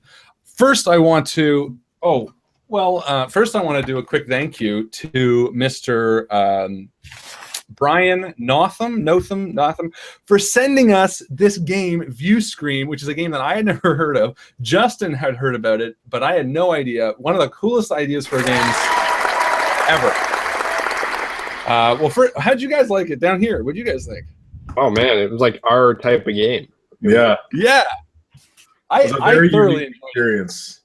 I don't know if it's more fun to play it than watching it, but I freaking my light's still on. I freaking had a blast role playing it. I thought it was played so hard. We did. I gotta say, Chris, that ending monologue was great. When you were freaking out, it was great. Justin, once you went bad, all that shit was fantastic. Ensign, fantastic. God, it creeped me out. all this, you guys were great. You guys were all fantastic. I'm so happy about that. So yeah, again, thank you again for sending us this. Brian, really cool game. I want to do a quick thank you to Raphael Chandler, who wrote the game.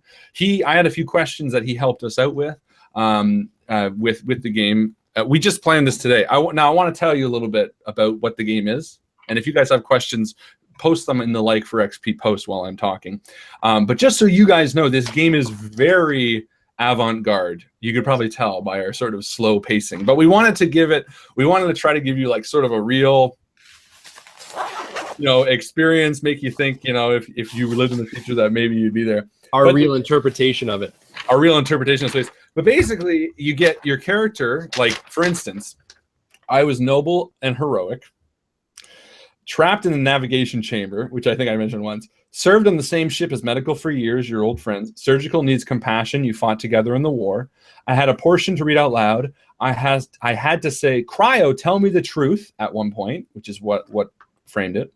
And other than that, I had nothing else. The only thing I had, which these guys don't know, which I thought was fun, is I die unless I ask or I get forgiveness from whoever is left, whoever's going to die.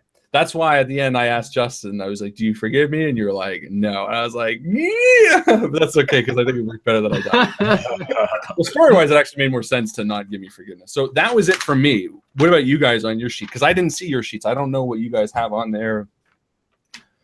I'll go next. Yeah, so go. Right at the top says surgery. The backstory, it's perfect amount of information, not too much. So you have still room, but enough that you can flesh out your character quickly. So I have a burned out and paranoid surgical attendant. I'm trapped in the morgue, as we are all trapped in different places. Cryo, I don't like. He's a little obnoxious. And Bridge is kind, but refuses to face the truth. Oh, what was the truth? I don't know exactly. Then at the bottom, I found out that I was, and here I can just read this whole paragraph. It's neat because you're going to go into detail about how the game works, Harlan? Yeah, I'm going to tell them how. Okay, then one thing I said is you're not you. You're not really a member of its crew. You've been posing as a surgery attendant, but you're actually someone or possibly something else entirely. Are you wearing surgery's face or just using surgery's identity for a while? Or what? Are you good person, a bad situation? Are you evil? So there's lots of cool stuff like that. And then it told me a little bit about not revealing that till the end. So it's really cool, really fun. Yeah, they're very, very cool, and you need to see what like leaked out and what kind of came apart, or like Yeah, like I tried to give little hints because it asked me to drop little hints about that. So like at the beginning when I'm talking to medical about the code, I'm pretending. I was wondering what that was. Yeah. Yeah, I didn't. So I was acting as if I just didn't know the code. That was very smart. I thought it was like one of your things. Justin, what about you? So yeah, I was medical, and my personality was supposed to be cold and pragmatic, medical officer. Which you were. Yeah, okay. Trapped in the recovery room.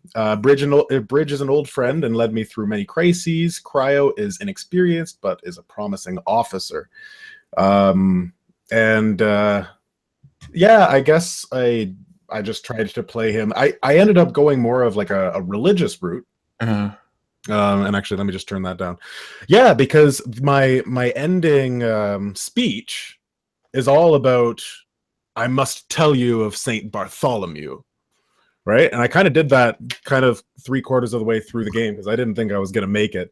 It actually tells me that I should do it after I get to the escape pod, or it's like after you make it to the escape pod, after all of your emergencies are done, or whenever. It's up to you. Those are the instructions. That's funny. But, yeah, so anyways, so then I just tried to add more religious stuff into it, make it more of an Event Horizon sort of aspect, which I definitely wanted to go for. Yeah, but other than that, I think that I've got some comments about the game itself and the role-playing opportunities that this sheet provided, but I want to hear about Michael's character first. Yeah, Cryo, what'd you have? Well, you guys, I think you had more than I did. I had no, they were all pretty small. It says you tell people the unfiltered truth. You're abrupt and sarcastic. Trapped in the stasis chamber. Surgery is a useless burnout and a junkie. Medical is my mentor and the only person I take seriously. Other than that, it says after the explosions that disabled the ship, someone butchered dozens, possibly hundreds of crew members. You helped the murderer carry out these grisly crimes. But you had reasons. Perhaps you helped the killer sacrifice a few hundred lives to save millions. Maybe you helped to kill the crew members because they deserve to die. Before play begins, write down the following information in the space below. 1, the identity of the murderer, the current location, status of the murderer, and your explanation for why all of this had to happen. And eventually someone is going to confront you, saying, Cryo, tell me the truth. I just thought it was interesting because I took notes on making it this alien symbiote, and then when you guys started getting infected, I thought, well, this is working nicely. No, it's very cool. So that's all we had. That's it. Everything else, all the subtle like background stuff, and every pretty 90% of our conversations or whatever were technobabble, yeah, all improvisation and things like that. Yeah, I'll get into that. So basically, the game is largely based around improvisation, but the main goals and things like that are the emergencies and solutions that these guys have. So on each of their sheets, they have 2 emergencies that they need to deal with and 3 solutions that they can offer, but only to other people. So the idea being that if you get your 2 emergencies solved, you are going to win. You're going to get out the escape pod. If you don't get either of them or one of them or whatever, you don't get both of them, you're going to die on the ship, as Justin did.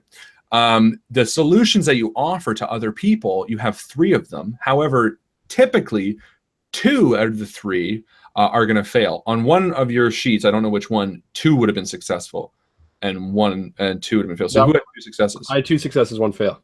Yeah, so there you go. So the idea is, what's that? I had 2 failures, 1 success. Yeah.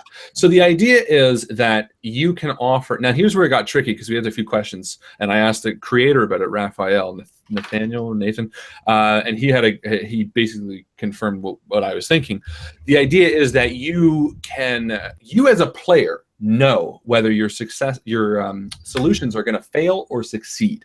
So there's sort of a meta aspect to it. However, your character can't, you never have any idea. So when these guys were offering solutions, oftentimes they were failing solutions or succeeding solutions, but they didn't know. The players knew, but the characters didn't know. And it's kind of tricky, and I get why they did it, because if the characters knew whether they were going to succeed or fail, then the first thing another character would do is turn around and be like, you just gave me a fucking failing solution. Kind of like how I yelled at Cryo.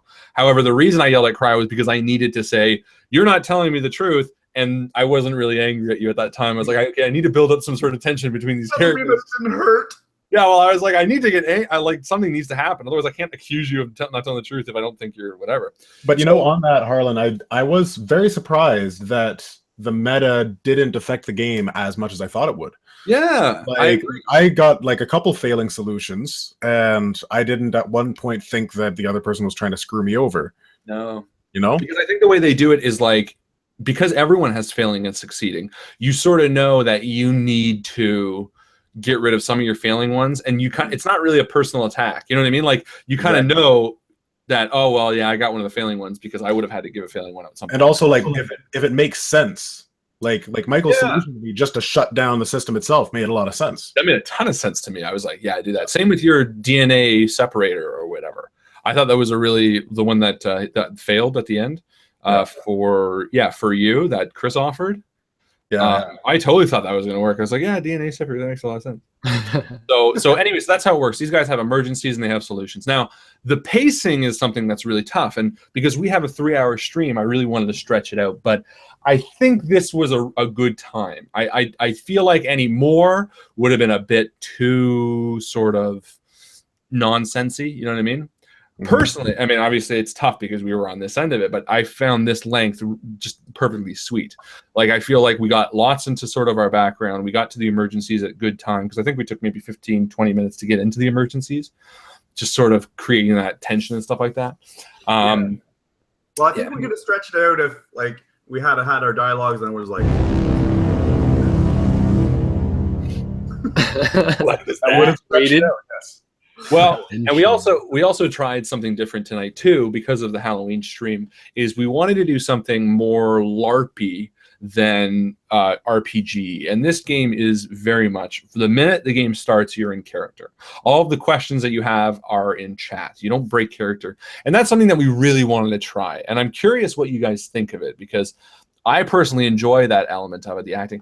The only thing, if I have to sort of nitpick, is I would probably much prefer an acting not from the GM standpoint, because like I liked acting, but I knew even as I was doing things, I'm like, oh, this isn't as like good as I want to do it, because I know I'm trying to balance all the stuff, because I had to keep track of all of their emergencies and all of the solutions that were working and where they were and all this stuff, and I'm like trying to sort of GM as I'm trying to get into a character, so I didn't really get to sort of just crumble away and get lost in my character.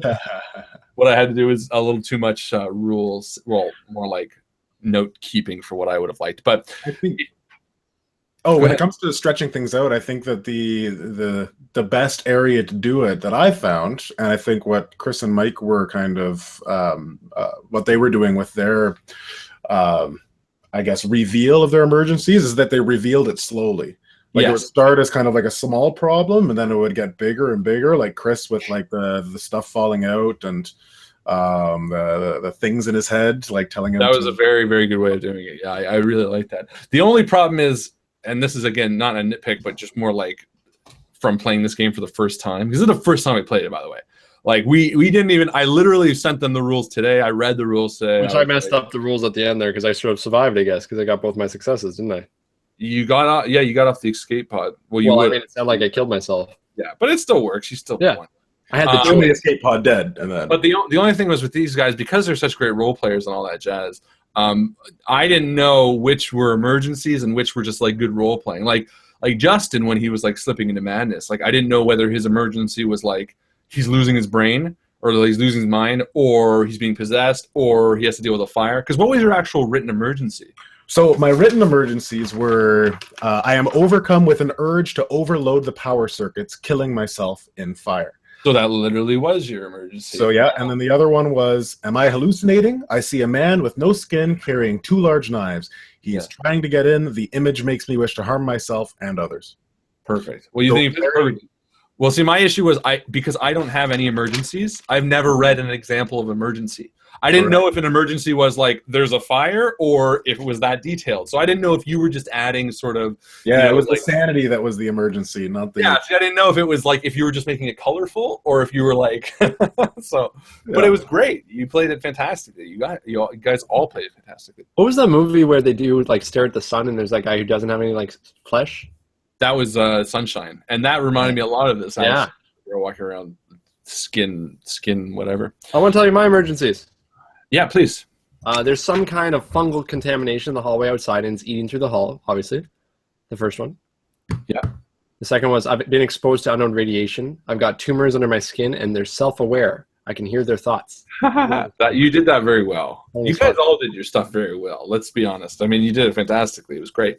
No, it was great the way you did that. Cryo, I gotta say, I loved like everything about your character. I love the fact that you're always on your feet, like leaning off and like doing. I like him spinning around to work on the like. So it was so like believable. Like there's that guy that's like, yeah, you gotta fix this, and it's just. I just loved it. I loved everything about it. Like watching you, I was like, "Fuck, this is so cool!" To like get lost in like a sort of a moment. I think having the bridge roll, like I know you've kind of got your gripes with it, but it was really great to have just someone to bounce back to, and then like you did a really good job of organizing like where the attention should go next and making it clear. Thank you. I tried to happen. Well, I didn't mind the bridge roll. I just it's less fun, I guess, because I wanted to play a character with emergencies where I'm like freaking out and shit, and I sort of just because I didn't really have anything besides pushing forward and framing scenes and then like that kind of stuff. But that's the GM role, right? Like the GM it does that, and I still loved it. Like it was still great. I would happily play the bridge again. Yeah, maybe, but you know what? Yeah, let's do that. That being said, I mean, this was all just for fun. I know we're not the greatest role players. We're not the greatest actors. I'm just, to be honest, I'm only communicating my excitement. I don't want you guys to think that we're cocky assholes that are like, oh, we did the best. We just had fun and we're excited. We just had fun. We're excited. Yeah, it's like watching a movie and you're like talking amazing about it, and then you wait a week and you go, yeah, there were some flaws to it. That's pretty much where it is. The reason being is this is a new role-playing experience for us, LARPing. We do this more free-form, like on murder mystery parties, but we never get to sort of decorate a scene and like, get a goal to it where like people are gonna watch. And Speaking stuff. of bragging and stuff like that, I'm so happy with my like, and I have to say I enlisted my wife's help to do this. I was like, I came home from work, I was like, oh, we gotta make a scene change, and so I made it so like it rolls in and out. Did you see how quick it was? Yeah, it was. Are you gonna roll it in? Yeah. Oh, I got stuck. That's hilarious. Where did you get all of that egg crate? The egg crate stuff for like my sleeping pads from camping. Oh, that's perfect. Yeah, and then I got like this is like the vacuum cleaner hose and my paintball mask. That's so smart. When you put that up, I was like, oh my god, that's. I know. I was so. Like, well, we need to step up our game. Yeah, here I am with like I've got like furnace filters. I've got an alcohol dispenser. That's what I was doing. The that works. Micro drone things. What's that? It looks medical. Kinda. That's the only thing that looks kind of medical. Well, mine's just lights. I didn't even change my backdrop because I figured it'd be too tough, unfortunately, with like. Well, I just happen to have this rolly thing. I mean, who has that? Yeah, you're super lucky in that sense. The most fun thing that I did is you notice when it started and my lights went out and I got into the thing. And you had the wicked sound effects, which really helped. No, but you know what that was? It was I attached my cord to the light switch. I literally pulled it because my light switch is way over there. I like pulled a string to hit the light switch when I was ready for it to go dark. My wife was supposed to do it, but she was watching a TV show. Anyway, so that was the game. Does anyone have any questions about it? I don't know. Let's see. Yeah, actually, this is a great time to do that. Hey, we're in the Facebook group if you got questions. Yeah. No, it doesn't look like it. And that's fine. Oh, the game was View Scream. I think I mentioned that, but I don't know. View Scream is the name of the game. Raphael Chandler created it. Great guy. Again, I messaged him. Very approachable. I got to say, I really like games like that where the creators aren't these magnates where you can't touch them. You know, they're like super, oh, well, you get through my publicist if you have a question. That's one of the huge benefits of indie RPGs. And Arrow, the consortium, Ed, was same way. You know, he had questions and stuff like that, which were really fantastic, and he helped us with the review and stuff like that. So thank you to Raphael again for doing this. And again, thank you to Brian for sending us this. Fantastic. If anyone ever wants us to play test or review an RPG, we just did Era the Consortium. They're currently on Kickstarter. Check them out. We love doing stuff like that. What? Oh, I'm just reading the YouTube comments. Oh, I didn't read any of those. Yeah.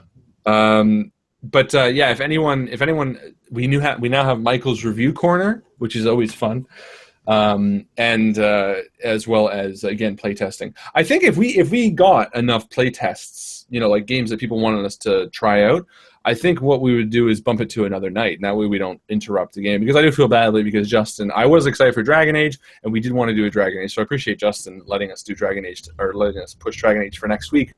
But again, it was Halloween, and we didn't have the time, unfortunately, to run a separate game, so we needed to do it that way. Oh, that's right. Mark Lane sent us 10 candles. So that's someone mystery sent us 10 candles.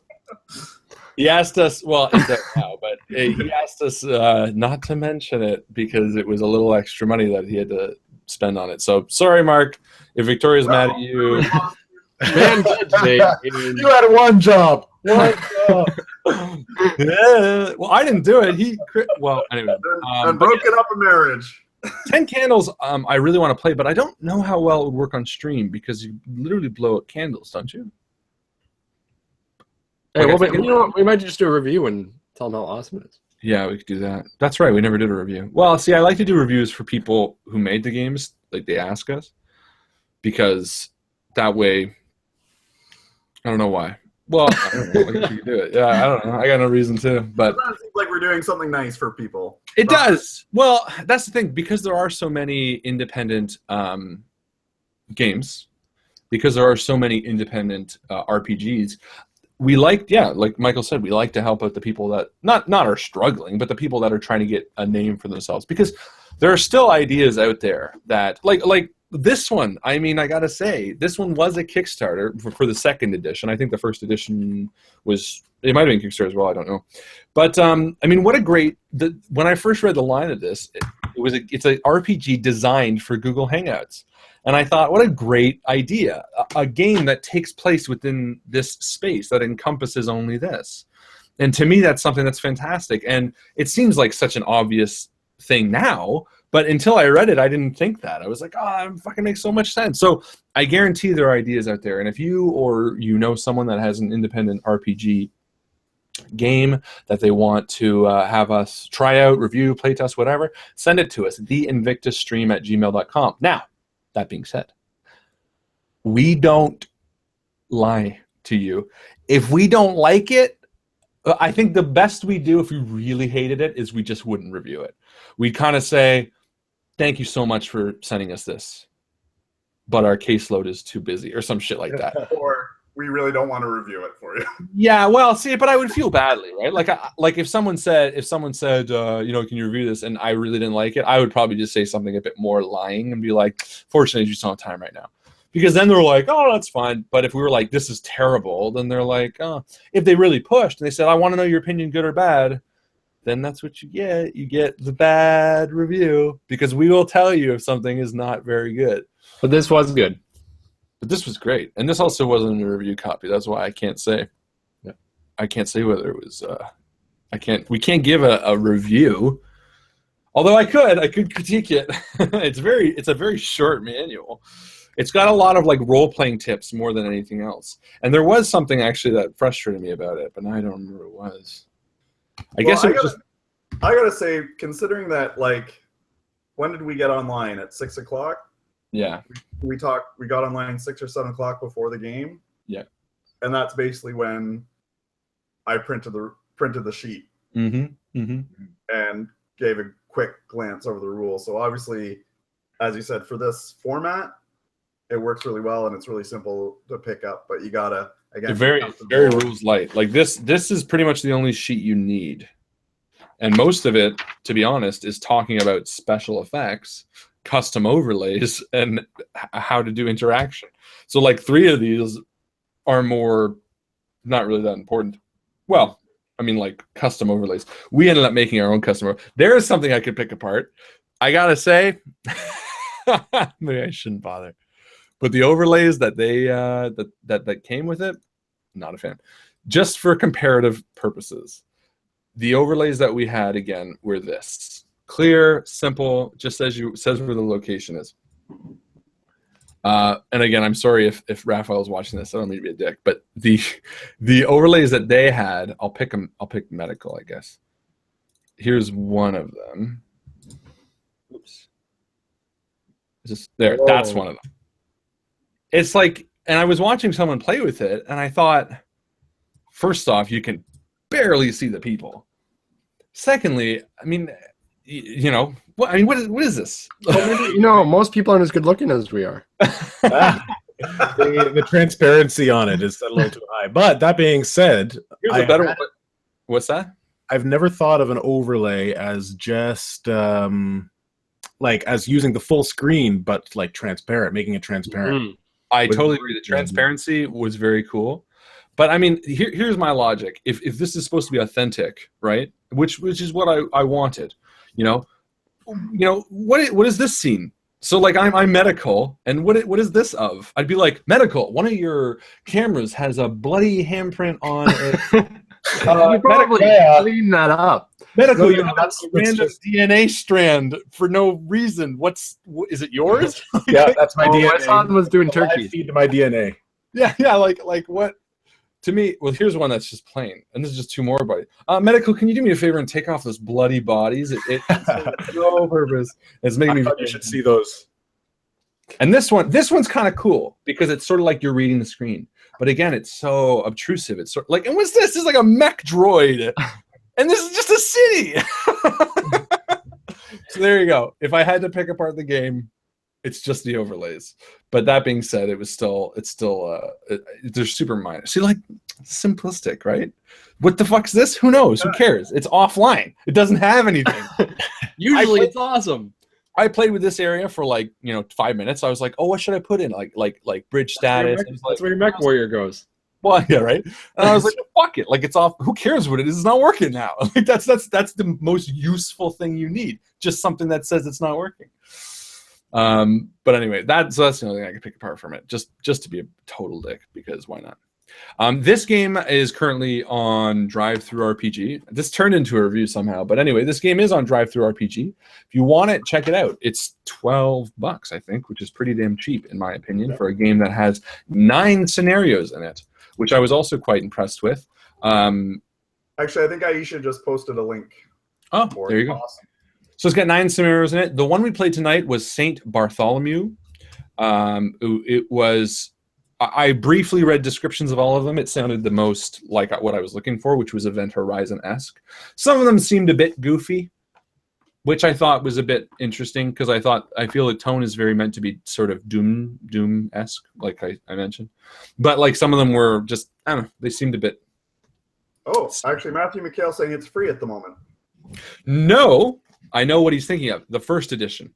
The first edition is free on Drive-Thru RPG, so you can check that out. However, the first edition and the second edition have significant differences.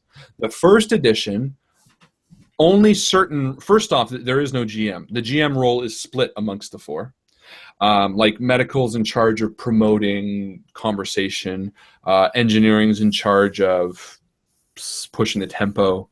I don't know. Anyway, and only certain people can solve your problem. Like you can ask, oh, can you do this? But unless you ask medical, I read it briefly. There were some things I liked a bit more, but the majority of it I liked a lot less. Because as Justin was saying, I think it was you that was saying about having one GM versus like everybody. What was that you were saying? Oh, about having the bridge? Being able to jump to the bridge and bounce ideas back off of the bridge, and having that constant, like, it felt like bridge kind of glued everyone together. Whereas if it was another way, like if bridge was in charge of like talking to people and engineering was in charge of making sure that, people get to the point or whatever, then it would feel someone would end up taking the glue role anyways. Yeah, exactly. There'd be a lot of stepping on toes, I think, right? It'd be like, well, hold on, I'm in charge of pushing the tempo. Let me do this first. So I was very happy with the way it played out with the different roles in this edition. There's a weird thing. This game, at least for me, it doesn't bum me out to die. Like, it feels sort of, because it's a rigged game. Oh, I should mention that. I don't think I did.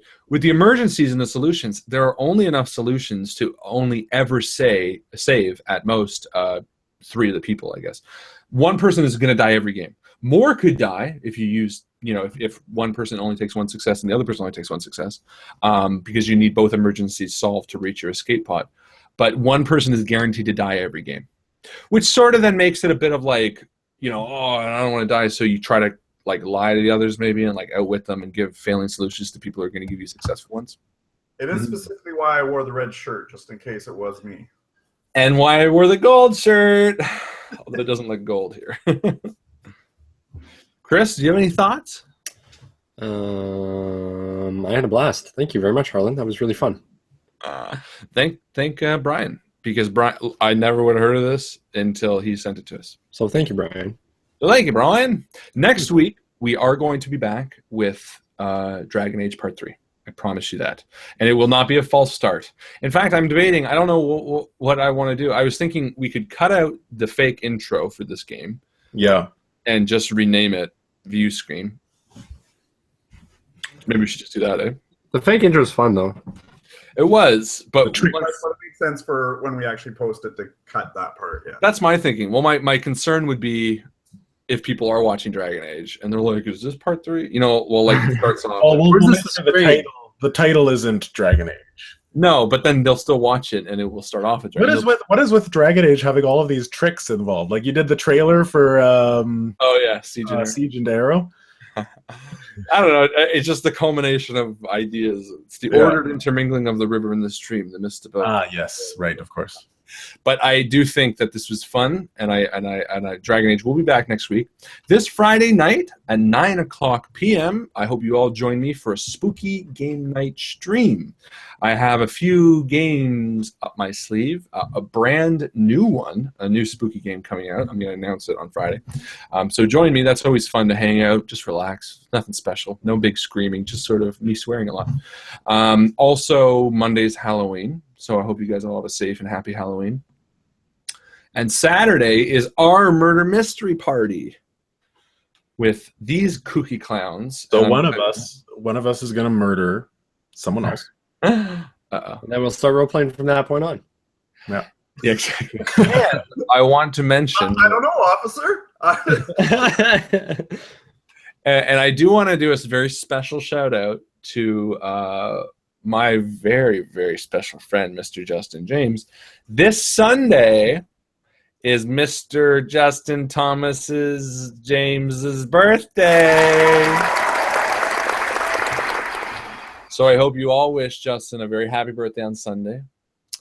Send him lots of good wishes and money. Look at that. His birthday good. Actually, I would particularly like Chris to let everyone know how he remembered it was Justin's birthday. Hey, how was that, Chris? Well, like you said, Harlan, if it's an important date, you write it down. And I know it's on the same day that my milk expires. So, Yeah, that's how I remember it too. Yeah, that's how you do too. Yeah. Chris, when does your milk expire? I'm 5 days. 26. Okay. So yeah, Thank you, so Harlan. don't forget to wish happy birthday to Justin on Sunday. Chris doesn't have anything going on, so don't worry about him. And Michael, you don't got anything going on either. Yeah. You guys. Oh, loser.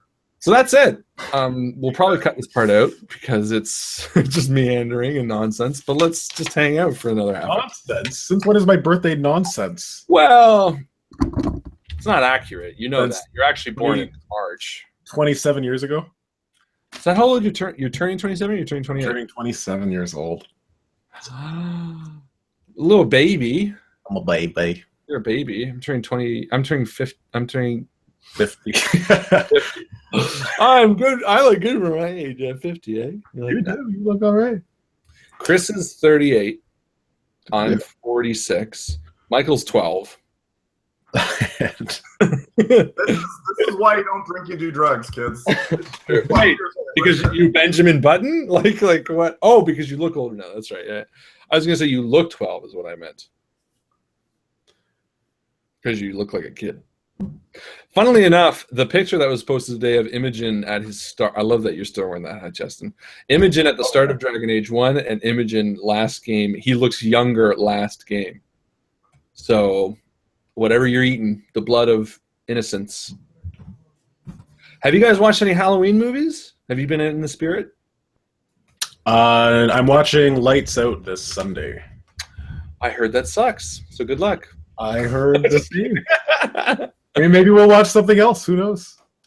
What about you, Chris? You don't watch scary movies. Well, I'm man enough to. I just choose not to.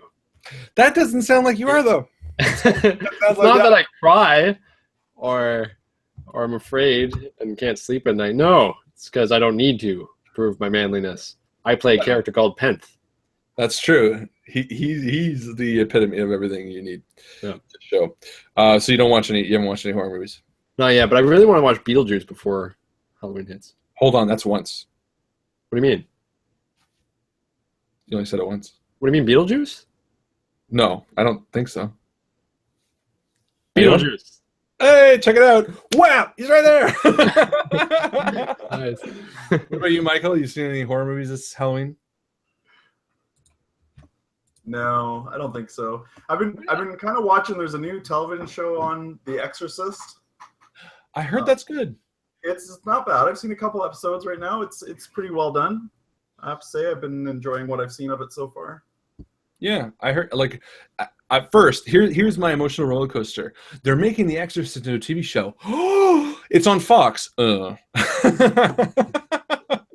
it's actually good.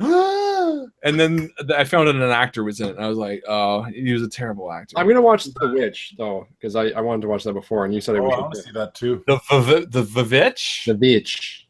The Witch movie. That one good because I keep skipping over it, going. It's good. I'll tell you this: it's unsettling. It's very unsettling. Is it on Netflix? It is. Oh, okay. I'll check it out. Maybe I'll watch that this Sunday. Oh, but she's. It's good. It's unsettling. I wouldn't say it's a very good Halloween movie though. Like it's not. The Walking Dead, I'll watch again the next season too, because that's what's on Netflix. I'm so down. I'm done with You're that. done with it, eh? You know what I'm watching? TV show wise, Ash versus Evil Dead.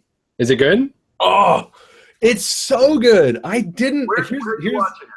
I bought it the first season. Oh, did you? I own all the Evil Dead. I own like 4 copies of every Evil Dead. When I first, so I grew up with Evil Dead, Army of Darkness, Evil Dead 2. Love them all. When I watched the first episode of Ash vs. Evil Dead, it was last year on Halloween. That's when it premiered. And I watched it. I was kind of drunk. I was like, yeah, this is okay. I expected it to be more scary than humorous. So I kind of already knew what it was. And then this year, when I started it again, I was like ready for it. And my God, it's fucking hilarious. It's hilarious, and it's a good show. So I highly recommend, if you don't have anything to watch this Halloween, watch Evil Dead 1, Evil Dead 2, and Army of Darkness. Brian just said that was fucking awesome. He said, great role-playing, and tell Chris that he is very welcome. I'm assuming because you said thank you at some point. Thanks, Brian. All right, we won't waste any more of your time. I know the 15 of you that are watching, that's surprising. Some, for some reason, care about our baloney. Thank